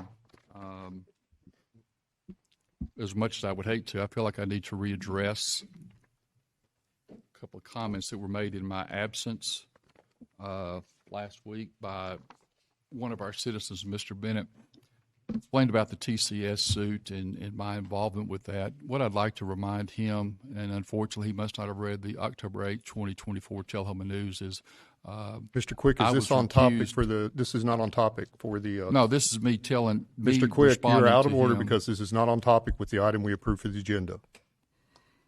So you don't want to hear this? I do not want to hear it now because it's out of topic for the agenda that we approved. Okay. Maybe you and I could talk about this after the meeting. That would be I look fine. forward to that. All right. So we'll just move on here. I will say this. I am, as been determined by Kathy Manis, has spoken to this Carla Smith, there's not been a bigger supporter of the airport than me, period. And so when she was asking for, have you been out to the airport, I think that I would have definitely been able to raise my hand. And I appreciate you allowing me to say that, Mayor. Before you, and I've got these things numbered, just so you can stay kind of on top of it with me. I want to refer to a couple things. One, this is the agreement between the City of Tullahoma and the TAA, drawn on June of 2011. You may have seen this once before. This is almost identical language to the relationship that we have with the TAEDC. And I want to reiterate, if you look on 2, I've highlighted in yellow, the City of Tullahoma's Human Resource Director will provide assistance during the recruitment and selection of full-time and part-time airport personnel. Lori, could you give just a slight summary or detail of how that looks, what that looks like? And you could almost look at what we did with the TAEDC, which is a similar process. The hiring process? Yes, please. We post the jobs with the job description. We get the candidates. We select the ones that are the most qualified, and we interview them. Okay, but so we go through an interview panel, but who you coordinate? So HR coordinates the schedule of candidates and all of that, correct? Correct. Okay. As you look at it, it says the process will follow our guidelines, which we have briefly talked about. The airport authority will be responsible for the recruitment of the airport manager position. The authority will provide a written recommendation to the preferred candidate to the city administrator. City administrator will either approve or disapprove the candidate recommended by the authority. I sometimes news gets away from us. I've never turned down a written recommendation. I have not received a written recommendation from the TAA. So just want to make that clear that I have not officially turned that down. But what I will tell you is... Can we ask questions as we go here, or are we going to wait to the end of the 53 pages or whatever? I'm sorry, say that again. I said, can we ask questions as we go? Or we're gonna wait You till know the what? end? I'd love for you to ask a question. Okay. You skipped over the other yellow highlight you had there. Which was? So in section 2A, subletter little I, says the recruitment selection process will follow the policies outlined in the city's personnel regulations, chapter 3, recruitment employment, with the exceptions outlined in 2A2 and 2A3. So there's some exception here to this, correct? Yeah. So the exception stated is that the airport authority will be responsible for recruitment of the airport manager position. The airport will provide a recommendation. So as I read that, for the selection of the airport manager, the airport authority is accepted from following the procedures that the city follows. That's not what that says. That's not what it says? No, I'm pretty sure that's what it says. What do you think it says? It's exactly identical to what you and I talked about with the TAEDC, which you then agreed was correct. So I don't think it's any different between the TAEDC and TAA airport manager. It's the same language. Well, if it is, then that's part of the point. When we hired the TADC director, we went through our own process. The city assisted us, but we went through our own process. So you're saying that the airport manager. So if it's different, let's just read it. If it's excluded, why would they even put that in there?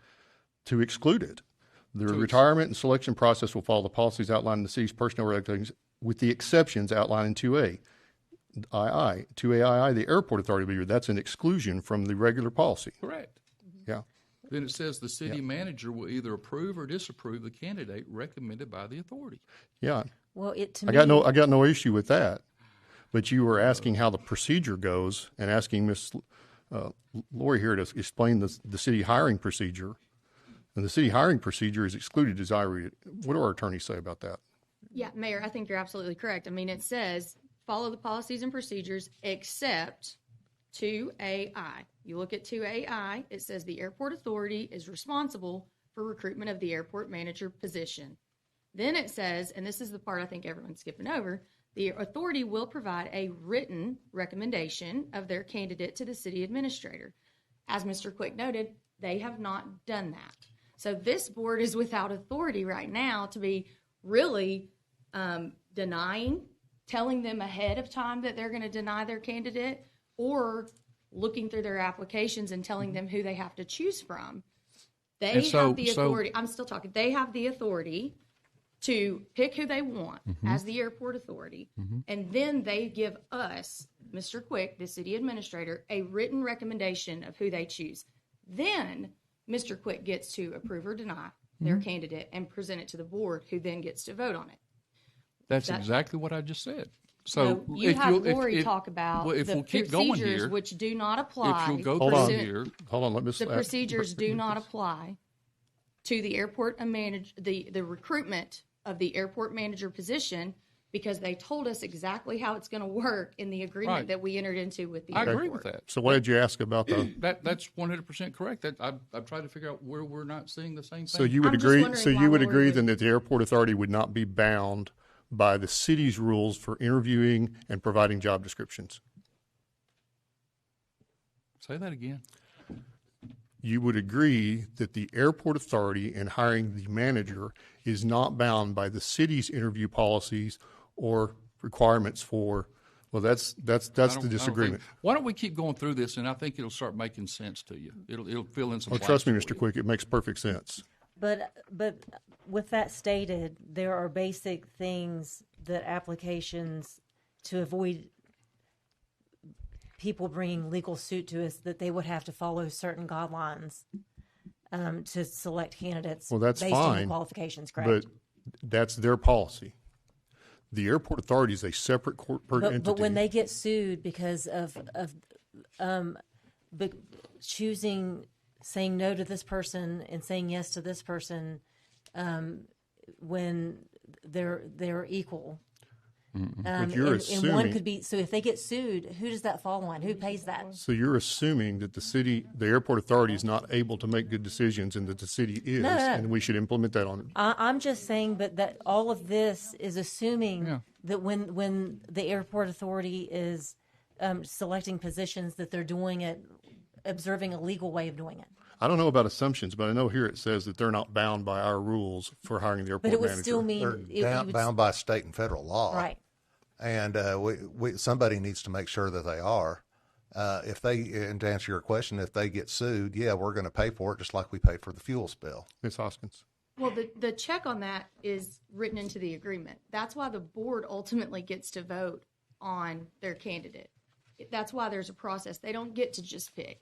There's a process. They choose first. Then, number two, they have to make a written recommendation. They have not done that yet. That's what I just said. So they have not provided me a written. I'm still talking, Mr. Quick. Well, but so number two is the written. Number Mr. two Quick. is the written recommendation. Mr. Quick, the chair will make the decisions about whether somebody's done or not you. Ms. Hoskins. Number two is the written recommendation, which they have not done. But after that, he gets to approve or deny. The administrator gets to approve or deny. Then it comes to our board. So they don't just get to do this and there's no check on that. The board still ultimately gets to approve or deny their candidate. There is a check on that. Well, right now they have to first follow the process and make a written recommendation. Just to clarify, right now it's the city administrator that gets to be the check on that, correct? Him first, then it comes to the board. It does If he denies, it doesn't come to the board. 100%. No, it goes back to the TAA, but what we don't get to do is say, here's 3 applications, you have to pick from these 3. Why won't you let's go through this and you'll see that's not what has happened. Okay, we're hearing allegations and I accusations. was just trying to establish something that you're still disagreeing with me on. I agree with Ms. Hoskins. I think she's absolutely so right. I'm going to ask it one more time then so we can be clear before we move on. Not going to answer it, so you can ask it if you'd like. So if you look on page 6, the job description was given to us by this hiring committee and the TAA board. They're the ones that said, this is what we're looking for. This is not our job description. This is their job description. You'll see that it's highlighted with a bachelor's degree, 5 years of progressive experience in airport operations and management, strong knowledge of FAA regulations, grant assurances, and airport finance, excellent leadership, communications, and organizational skills. That's what they asked for this. Now, if you'll go through on page 7, you'll see that according to city policy, any candidate for employment must first fill out and sign a city application form in order to be considered for hiring. Can I ask a question there? I'm not through reading. Applications for employment will only be accepted for announced vacancies and during scheduled recruitment periods. The reason I bring that to you is this applicant or this candidate that they're talking about, we don't have a resume on him. We don't have an application or anything else on him. So your question is, where does this come from? Is this from our personnel policy? 100%, yes, sir. The personnel policy that they are excluded from following back in the first page? From 2019. From the first page of this document says they're excluded from following the personnel policy. No, if you look up at the top, it says agreement. On the very first page of this document I gave you, is that what you're talking about? Yeah. That says agreement. That is Okay. the agreement between TAA and the city of Tullahoma. It's not part of our personnel policy. That's not what I'm asking. The application process. Mm-hmm. That has to, every candidate that we're aware of, that we've been notified of, has filed an application through normal channels. I'm sorry. This application process is part of the contract between the city? No, sir.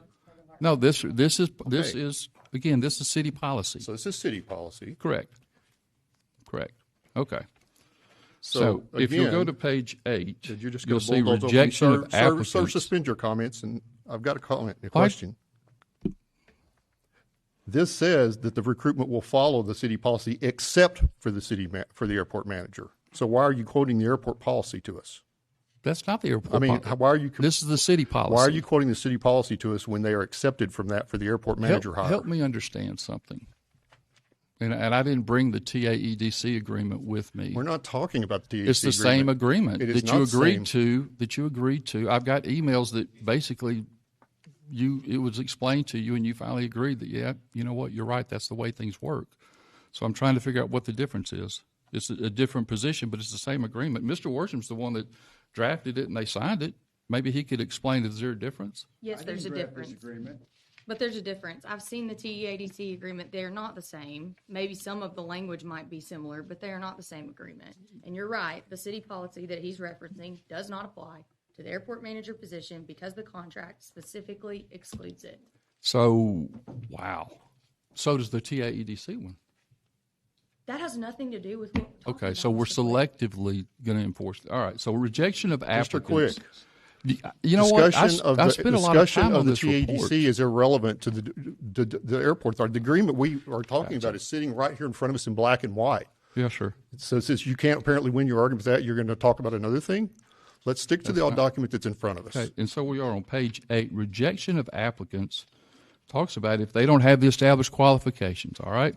So next page is on page 9. Our HR team took the resumes, all the resumes that were received, and they looked at, did they check the years of experience, of progressive experience, and bachelor's degree? And then you'll see possibly check yes. Okay? So we looked at that. Now, this is an important, page 10. We were notified by Carla Smith. In fact, I had an email from her. I don't know if I didn't put that in there. But basically was telling me who the candidate was going to be. Hadn't gone anywhere yet. By the way, I know this young man, outstanding young man. Had him in high school. Model of character and integrity for a young man. Excellent. I went with her to let her know that based on my understanding of his qualifications of working at the airport part-time for 5 years and not having the bachelor's degree qualification met, that I was not going to be able to approve that. And the reason I did that is this, because I wanted to avoid what is happening today and what has been happening over the last couple of weeks. I wanted to avoid that for that young man, and I wanted to avoid that for the airport, and I wanted to avoid that for the city, to let them know that he doesn't meet those qualifications, and by our policy, can't do that. So I haven't rejected an official candidate. I had a conversation with her. In fact, I tried to have the conversation with her and with Miss Manis, who was over the hiring committee. She was out of town. So Miss Smith and I met, and I explained to her that should that happen, I'm not going to be able to approve that. Again, I did that because I wanted to avoid any kind of problems, controversy, any of the stuff that's been happening over the past month or so. That's why that occurred. All right. Regardless, after I did that, the hiring committee, knowing how I felt, decided to go ahead and approve this young man for recommendation for the airport authority, or for the new airport manager. We were supposed to have a meeting, TAA search committee meeting with city leadership on Thursday, January 15th, that was canceled by the TAA chairman. When I asked why it was canceled, she said that she had spoken to our city attorney, who according to him, he said he suggested, she took it more as she needed to do that, to cancel the meeting. Because that meeting, and in fact, Kathy Manis and I talked, it's like, I will have an open mind to come and talk in that meeting. But they took it from our city attorney that they should cancel the meeting. Mayor, I contacted. Let me. I'm I'd like almost to done. respond to that right now. Well, just hold up a You second. all got an email from me about that. I have no authority to cancel meetings for the airport authority, and we all know that. I have known Carla Smith for 40 or 50 years. I've lived in this town for over 70 years, so I know a lot of people. We had a discussion about the spill at the airport. I'd had a discussion with the airport authority's attorney then, Mr. Jeremy Bell, about that and the fact that this meeting was coming up, and I simply asked her about that because of all of these controversial things that are happening now. Is it essential that you have this meeting now? And she said, no, it's not. We have an interim manager here that's helping us, an expert, and it'll be a couple of months before we really need to make a decision about that. I said, well, you could probably cancel it then. Probably canceling ones is definitely a different thing. And I want to make that. You all got an email about that. Mr. Quick got it too. So you know I didn't cancel any meeting. And so let me further add to that. Yeah. So that same day that was going on, there was a lot going on. I had conflicts as well, and Mr. Worsham mentioned it to me, and I said, yeah, I would support canceling it. We just do it some other time. That's great. That's not what I was told. So, I wasn't a part of that conversation, and I agree. I remember you said suggested, and Mr. Worsham, if you tell me you suggested that, I firmly believe you, because I've never known you not to tell the truth. But what I will tell you is that's not the way it was presented to me. When I asked Kathy Manis about why can't we meet, her comment to me was she's going to follow the advice or the guidance of the city attorney. That's all I'm telling you. I never talked to Kathy Manos. I don't know I who that is. didn't say you did. I'm I saying didn't that even know anybody how named she Kathy got that guidance, I don't know. But you're inferring that when you say you talked to her No, and she told you I'm she was not. following the advice All right, of the hold on, city. everybody. So Hold on. I'm telling you what she said. Order. It's not. Order. Yeah. All right. What's the relevance of it? Of what? Of this meeting being I think it's canceled? very important for the Board of Mayor and Aldermen, and as you've seen through those emails that have gone back and forth for quite a long time, that you need to understand where this is coming from. And So I think it's what's it's the important. particular relevance of the meeting being canceled? What's the relevance? Because that's when we were supposed to meet to talk about this particular candidate. And I was very open to meeting with the hiring committee for them to say, hey, they're going to try to convince me. And I promised Kathy Manis before that meeting, I promised her I would definitely come in open-minded to see if they would do that. Okay. And then we haven't had a conversation about it since, and that was January 16th. Yeah, we've been a little occupied. Hmm. Well, we have. Go ahead. Okay. So then again, Kathy Manis, you'll see, I have to admit something. If you'll indulge me, I will admit it was brought up that I had conversations with 3 candidates. I did. And here's why I had them. We're supposed to, according to the way that we've done things, the policy procedure, when we do interviews, we have score sheets, we ask structured questions, and we get that information and we put that into our file. We do that with all of our hires like that. We have that information. We have to keep it on file. We had asked for that, and Kathy Manis and the hiring committee stated that they did not have any of that information. So was that wrong of them? I think yes. And why? My understanding is it had been communicated to the TAA of how that process would work. I don't know. If it didn't get to the hiring committee, I don't know. There's an official communication to the city requesting them to do that. I don't know. There may be an email. Again, those aren't the communications that I have. Those that rest with our HR. I'm curious why you think it was required they do it that way. Because that's how our policy and procedures are set up. We keep them policy on and file. procedure, which they are exempted from in this hire. Okay. So I did have 3, and here's the conversation I had with those 3. It was the same conversation. It wasn't about the job. It wasn't about their qualifications. I asked them all the same question, and it was very simple. Tell me about the interview experience. Tell me about the interview. And the second part of that question was, do you feel like that you were asked structured questions? And all 3 of them said yes. That's great. So now I feel comfortable, and I reported that back to Lori, that I feel comfortable with that. Okay. But now I will say this. It was inferred that that I have 3 people I've selected. I haven't selected 3 people. I don't know where that came from.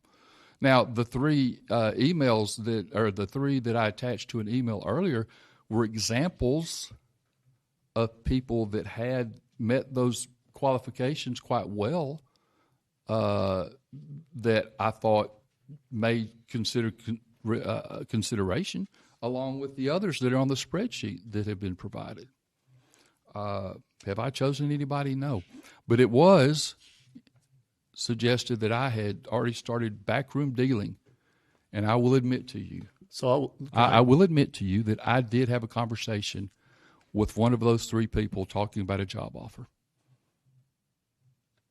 But the job offer was made by TAA because they're going to offer him the assistant manager position. So he did talk to me about that. That's not my backroom dealing. I'm just letting you know that did not occur with me. I'm sorry. Is talking to someone about a potential job backroom dealing? If I'm accused, I didn't accuse you. I'm answering your question. Do you want to add? It's just to ask and answer. If someone accuses me of talking to somebody about a job, and that is not the truth, then I just want to make sure it's understood. I didn't talk to anybody about a job, assistant manager. We didn't go into that. In fact, I left it with, thank you very much, and that was it. However, I don't know if y'all are still following. Look at page 15.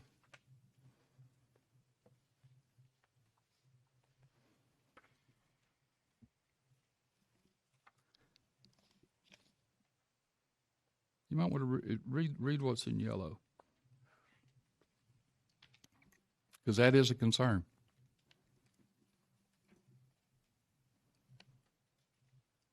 Could you read that for the record? I will. One of the three people I did talk to made some comments that did concern me, to which I said, you may, if you will send this to me, because I'm not going to, if you want this to be known, great, but I am not going to try to recreate what you've told me. And I said, if you want this to be known, you can send me an email, to which he did. During the interview, multiple panel members expressed concern that I might be overqualified and questioned why I would want the position. I explained, both during the meeting and to Mr. Quick, that my family and I are intentionally seeking a slower pace of life and a community-focused role. The position appeared to align very well with my goals, managing an airport, working closely with people, and being actively engaged in a small-town community. After meeting the panel and learning more about the individuals involved, I became aware that several members appeared to have direct connections to airport operations or interests related to the facility. From my perspective, that created a dynamic that felt unusual compared to structured hiring processes I am accustomed to in military leadership environments where selection boards are typically composed to minimize potential conflicts of interest. When Mr. Quick asked why I found the situation awkward, I explained that, as an outside candidate with no prior connection to Tullahoma or the airport, the process gave me the impression that there may be strong internal preferences or existing relationships influencing expectations for the role. I clarified to him that this was my personal perception based solely on the interview interaction and not based on any direct knowledge of wrongdoing. My overall impression was that I may not have been selected because my leadership style emphasizes transparency, accountability, and adherence to established standards, which can sometimes represent change in an organization. That is simply my professional interpretation of the interaction and not an accusation of misconduct by any individual. Can I ask a few questions about this one? Let's step through this a little bit. Actually, I got a question, Ms. Hoskins. Is it improper in an interview to note someone is overqualified? No, I don't think that's improper. Okay. And then the rest of this is his concern that the members might have a conflict of interest. Is there any conflict of interest actually alleged here? He doesn't know the people that he would say that. Is it unusual that people interviewing a candidate for the airport manager position would be knowledgeable and affiliated with the airport? That's not what he said. He said he explained a concern here, about a conflict of interest. Several members appear to have direct connections to airport operations or interests related to the facility. I don't know. Given the dire straits that the airport is in, I think that it's going to require not just somebody who's familiar with the airport, but who has the tools and the experience necessary to get this out of the red and out of such a financial burden for the taxpayers of this town. Mm-hmm. That's got nothing to do with the question I'm asking, though. Mr. Quick has read a passage here that a candidate is implying that our interviewers, which are solid citizens of the city of Tullahoma who volunteered at free pay to do this, that they were acting improperly and even being involved in the interview. They were prepaid? Mayor. Not paid. That's what you said. If I could, I just want Ms. to, Hoskins. it's my job to advise you Yes. about risks. And we're sitting here right now reading an email verbatim into our record from a candidate that applied for the position who's now saying things about the interviewers. Mm-hmm. As I've told the board, TAA is its own entity and it is its own corporation once created pursuant to Tennessee Code annotated. And they can sue. We are in a binding contract with them. That contract tells us, basically, in a nutshell, in layman's terms, the ball is in their court until they give us a written recommendation. Again, they have not done that. So right now, we're tearing their process apart, going through, we've got a statement here from a candidate that they didn't pick, and we're reading it out loud into our record. And I think you're exposing the city to potential litigation risk because we're not adhering to the agreement that we've entered into with the airport that says they get to handle this process until they make a written recommendation to our city. So all of this debate is okay about candidate qualifications and who we would like or who we wouldn't like, who we want to pick, once they make a recommendation to us. But they have not done that. And as we sit here right now debating this, they have not done that. It is not our turn yet to debate about the candidate. And I have had conversations with their attorney about this. That is his position. I can tell you that. And so it does give me concern that we are having a full-on debate because a citizen came up here and made some comments about Mr. Quick that we have to go through a detailed 53-page or 52-page report about how he was right to do what he did when it's a violation of the agreement between us and the airport. Well, I'm sorry that this is an uncomfortable subject for some, but the taxpayers of this town expect transparency.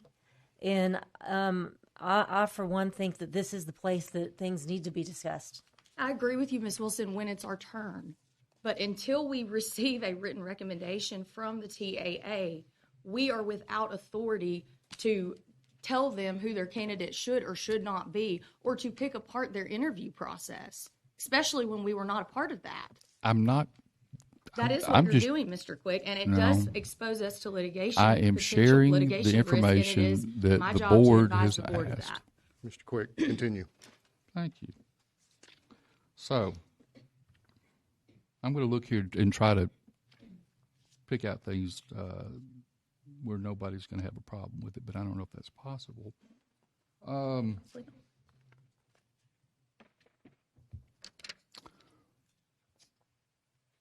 Any questions about the candidate that the TAA board selected?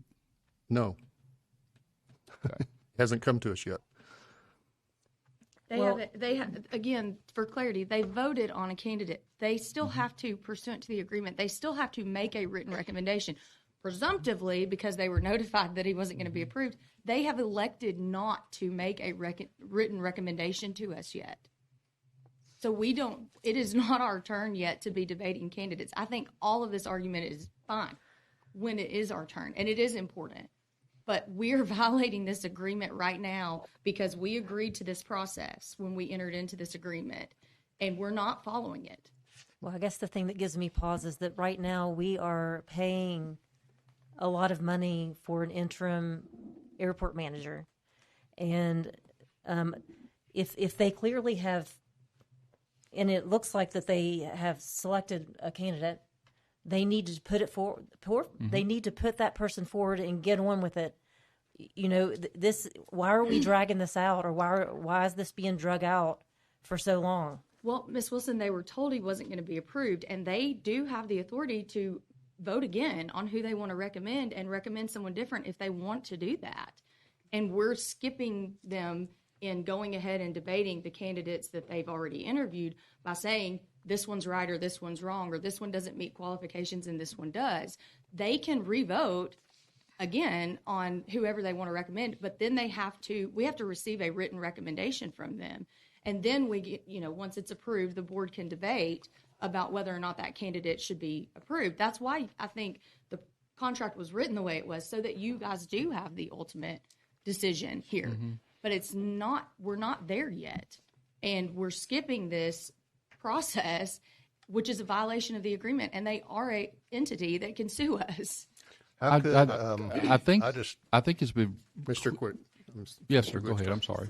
I just have a question because I only have this one page of the agreement and not the entire agreement. So, what is the severability of this agreement between the airport and the city? Either of the parties can terminate I don't know what the because I'm not at all comfortable and with any candidate that may come to us for us to vote on that hasn't gone through some kind of process as stipulated by HR, and is stipulated in our HR manual, to where you have to put in an application, you have to be qualified, a job description. First of all, a job description has to be put out that has certain qualifications on it. Then people apply for the job.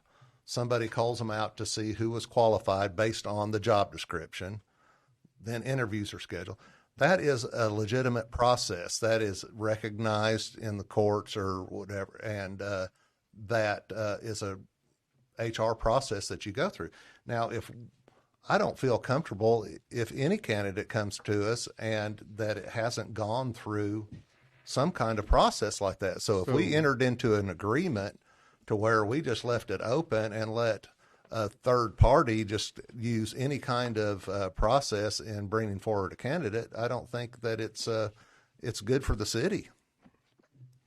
So the previous board apparently thought it was a good idea. The previous board thinks a lot of things, but yeah. I don't. But the other thing is, why do you think that they have no process? Well, from all the information we've gathered, they accepted somebody that didn't even put in an application for the job, that didn't even meet the minimum requirements that were advertised. How do you know what that kind of process is that? It might be a process, but it's not a very good one. I don't know that he didn't give an application. He just didn't give it to the city because they're not required to make the applications come to the city, because the agreement says they don't have to do that. All the other applications did come to the fact that city. he doesn't have anywhere close to the qualifications. So now we're debating the candidate again. You don't have to like the candidate. I may not like the candidate. Well, my question is, the point is, we're beating up the airport authority here for attempting to do their job. No one's beating up anybody. And if that's how you're taking it, I can't help that. I'm just laying out the facts. And the fact is, you had all these, if they can't follow the process for 30-something applicants to turn it in the way that they're supposed to with the city, and then you have one applicant that didn't, and that's the applicant you choose. That's the kind of thing that gets you sued. Either you follow, you got to do one process. They did or not the other. have 30 applicants that did it the way they were, quote, supposed to, because they are not required to follow that policy that you're talking about. Then why do they follow that? I don't know, but they're not required that's to. what they say. They're not following a policy. They're not following it's haphazard, and it needs to be structured. I mean, this kind of stuff they're doing. Well, you talk about getting sued or litigation, that will get you sued. So is that your opinion? Yes, it is. So have you delivered that to the airport authority? They can be listening right now. May I? Oh, Can I interject? This is just good a moment. Just a moment. I'm going to people keep saying the airport authority ought to do X, the airport authority ought to do Y. They've got a phone number. I've been over and met with them. Matthew's been with them many times. All you got to do is go over and talk to them. If you got an opinion, you could go tell them that, instead of us having this kind of meeting where we're pouring through emails and reading things out that implicate things without saying it. Well, without going through the emails, I think we need to have attorneys look at this agreement, and I think this agreement needs to be redone. Well, I think I want to know I want to get all the legal things about how this is set forward, because if you're hiring people and compensating them through the city of Tullahoma, but supposedly they work for a totally separate thing, there needs to be set in stone legal parameters that set all that up. I just want to make sure that they're all there. And I'm not saying that they're not, but I want to make sure that they are, because for years, this airport manager worked for the airport, and they got paid by the airport, and they didn't have any benefits. In 2011 or whatever, when this agreement was signed, they decided they could get better quality candidates if they could offer the city benefits, which is retirement, health insurance, and some very high dollar items. And so that is why they entered into this agreement.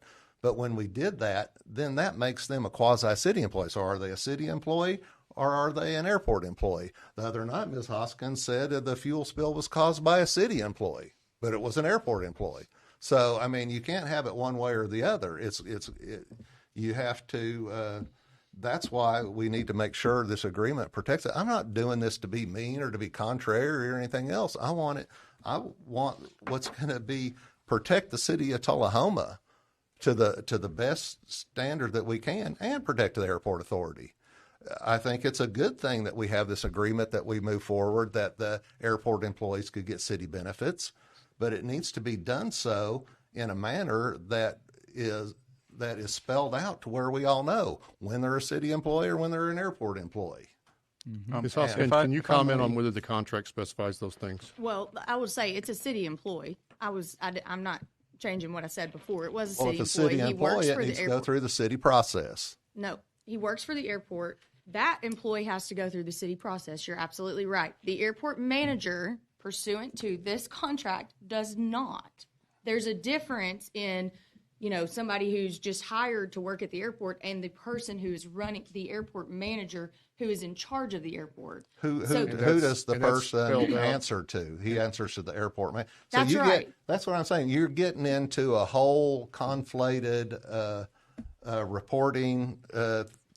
This is just set up. This for, agreement could be renegotiated. It needs that's to be. What you're wanting That's to what say. I. That's what I. That's Yeah, all. That's this the can point be I'm making. renegotiated. But to answer that question that you had, or that point that you brought up, the airport manager is subject to different things because we entered into a binding contract with the airport, agreeing to that.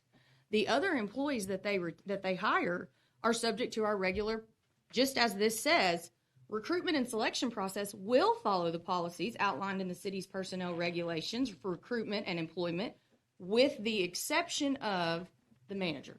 So the other employees, they do have to abide by our policies. Well, that's but that's a terrible agreement. So you have city employees that are answering to somebody that is not a city employee. Yeah, that's why you all have a say in picking the manager. I'll be quiet. I think enough said. I think their agreement needs to be looked at. And I think it needs to be something that will favor the city of Tullahoma, protect the city of Tullahoma, and favor the airport. I want it to be good for everybody, but I don't think this one is. In terms of hiring the city manager, how is the city of Tullahoma not protected? It's the airport manager. I'm sorry, the airport manager. Well, if it is in this case, and it appears to be in this agreement that says that that they're going to recruit the airport manager, well, and it stipulates.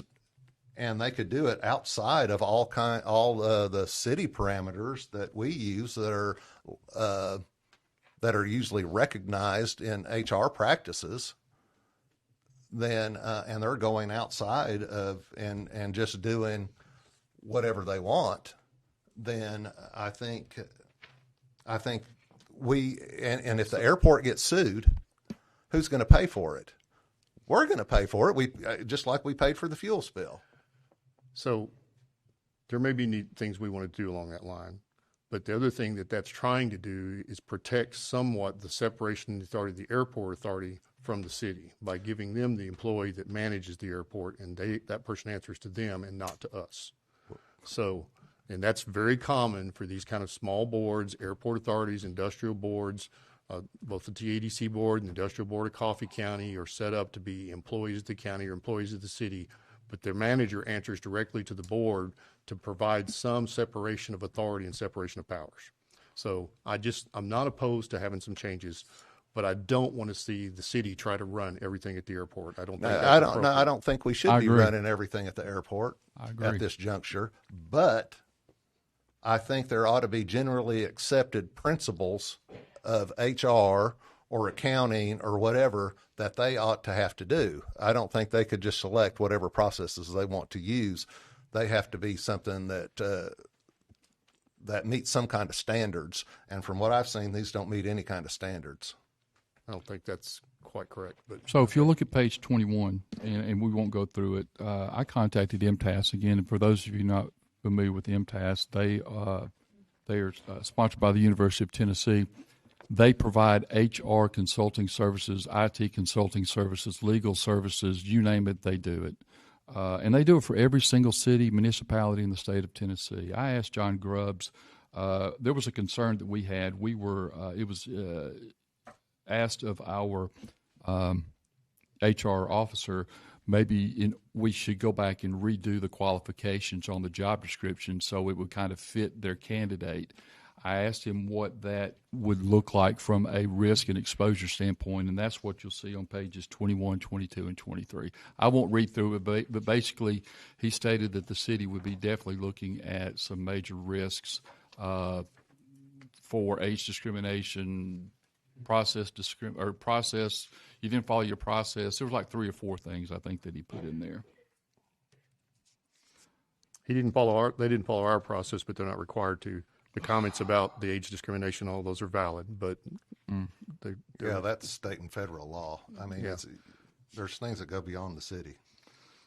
But so, if you did favor a 21-year-old candidate, that does not mean that was not the right choice as well. There's a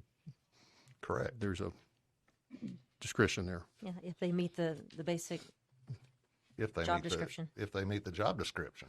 Well, but the airport's in charge of the job description, and companies. They can't, once they publish the job description and recruit for it, they can't change it. That's not what I'm saying.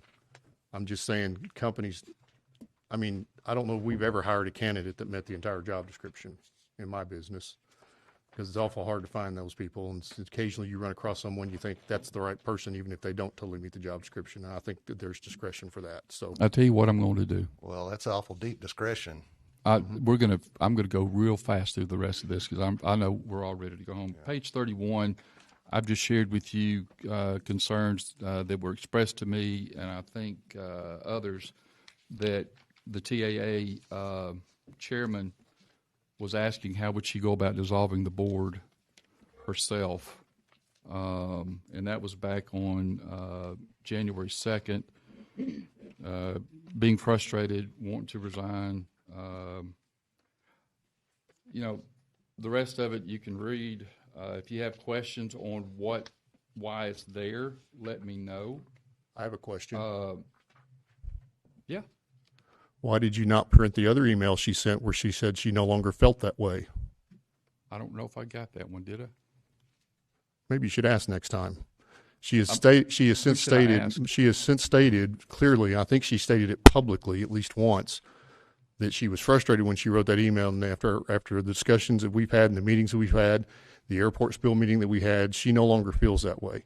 Okay. So I just want to make it very clear that does not express the current attitude of the airport authority chairman, that she does not believe the airport authority should be dissolved. And at that point, when they were having a lot of issues, they were just looking for options to see and understand the process. Okay.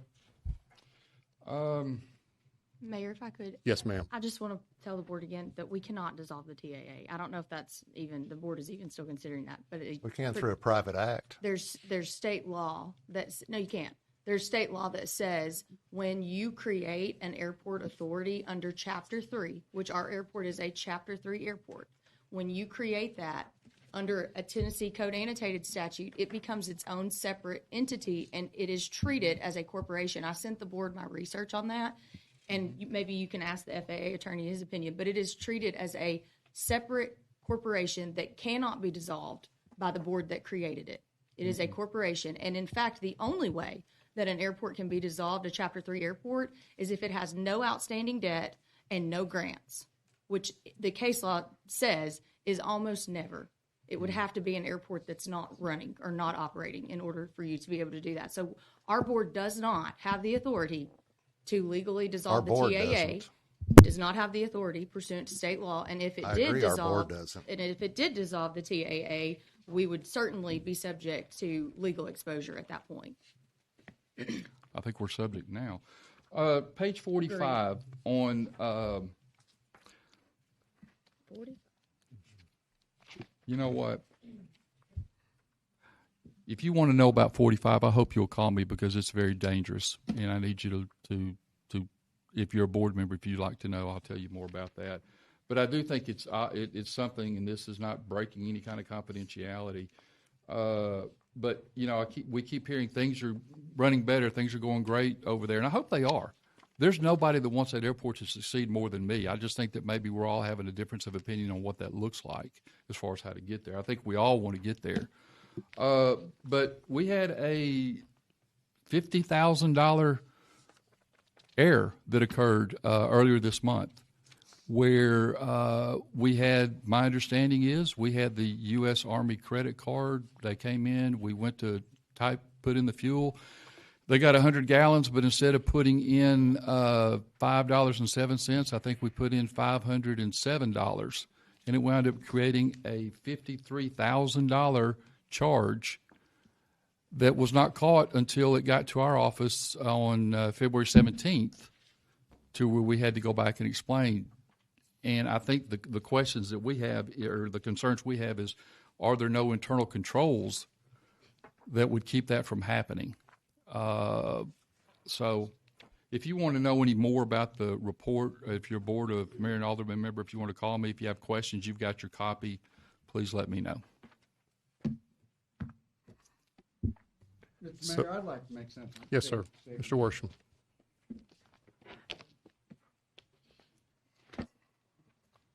In case you didn't hear me a little while ago, I didn't prepare this agreement. As a matter of fact, I was a member of the Airport Authority when this agreement was signed. It was prepared either by the city attorney at that time or by the attorney for the Airport Authority, whomever that might have been.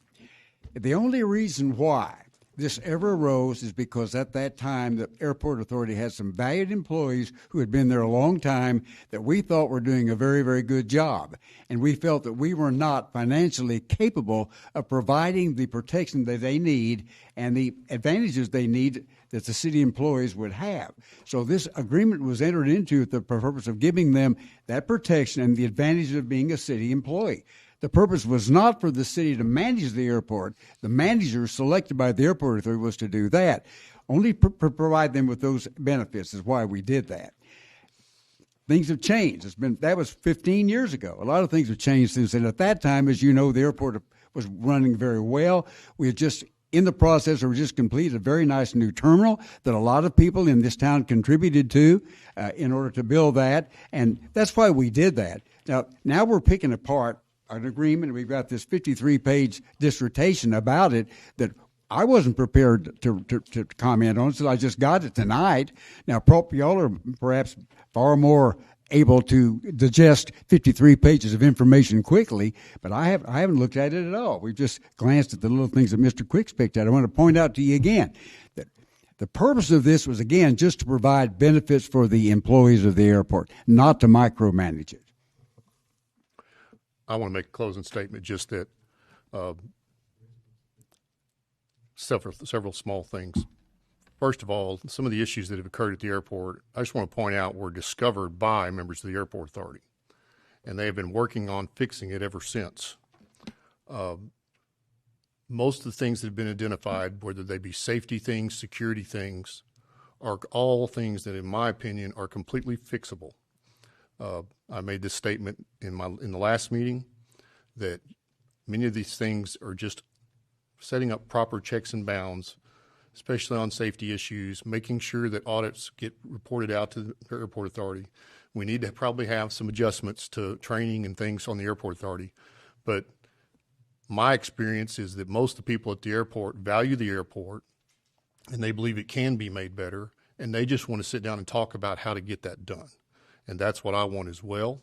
We're going to put this committee together. I've got about half members selected, and I would like to be able to have that time to have meetings with all stakeholders to figure out a path forward, not just for the technical bureaucratic details we've discussed here tonight, but all the practical day-to-day things that we can ensure we have safety. Our airport is very valuable to the community, and if we get it right, we can turn it into something that might be able to pay for all these problems. But to do that requires us to respect the knowledge and the experience of the people at the airport that the city simply does not have. And that's my goal going forward, and I hope we can get past this kind of finger pointing that's been going on lately and get down to the table together and solve these problems together. And that's my statement. I have a statement too. I don't think that any of us sitting up here want to micromanage anything. But there is a difference in micromanaging, which is like day-to-day operations, and being physically responsible for, things that can go wrong that's going to affect the city in a financial way. And so Yeah, I don't think that anyone sitting up here wants to micromanage anything. But again, there's a difference in that and in being good stewards of our the finances of the city. And we want to make smart decisions and hope that and oversee, because like it or not, we are responsible for the backlash of things that happen at that airport. So it's us being good stewards to want to make sure that nothing bad happens, and I'm sure you agree. Can I just make a statement just from personal experience? About 2 weeks ago, I took my grandson on a Wednesday when he got out of school at 1 o'clock. I took him to the airport just to tour the airport, and then we later went to Beechcraft. But as soon as I walked in the door, I could just tell their demeanor changed. It was, like they had seen a ghost. And the young lady who came out to give us the tour, she began telling me, we're working on this, we're working on that. I said, look, I'm not out here as Alderman McGee. I'm just out here touring with my grandson. So I think somewhere the relationship between us and them, it's been scarred. And we really just need to heal that wound. Thank you. Any other comments? Yeah, I do. I agree with Cernovia. We do need to heal that wound, and I've certainly, by anything I've said, don't mean to make the relationship worse. I want to make the relationship better, and I don't think that asking to try to help manage something is micromanaging it. I mean, we're just not saying on the day-to-day, but I think we need to offer some management perspective as far as an overall thing as having standards to which you recruit and hire by, or accounting standards or something like that. That is very important, and that's what we do provide as an overview as a board. And I've heard it said many times in all these conversations that we're not on this board or we're not experts on running an airport. And I agree. I'm not an expert on running an airport. Probably no one, I won't speak for everybody, but probably no one on this board is. But we were elected by the citizens to manage the city. And I don't think any of us were experts on managing a police department or managing a fire department or a public works department or any city department. But we are in charge with looking over it and making our best decisions going forward on what to do with it. So I think that's where we need to get. And I would love to sit down with the members of the Airport Authority and work together, maybe through a study session and setting the stage as we move forward to what we're going to do to rectify this situation and make it a good situation for everybody. I think maybe one of the first steps is looking at the agreement we have. Let's and maybe we stay with the same agreement, maybe we don't. But as Mr. Worsham said, that agreement was reached in 2011. It's been a long time. Laws change, situations change, and a lot of things have changed since then. So I think it may be something that we need to relook at again, and that might be the first step forward into our new relationship and making a prosperous airport that's going to help Tullahoma be prosperous. Anything else? Just one more thing, and then I'm done. Clearly, Administrator Quick put in a lot of time in putting this report together, and I just wanted to acknowledge the effort that he put in getting this report together. We are now Thank you. 35 minutes past our by the rules stop time. Yeah, so that will adjourn. Oh, I got a bunch of stuff.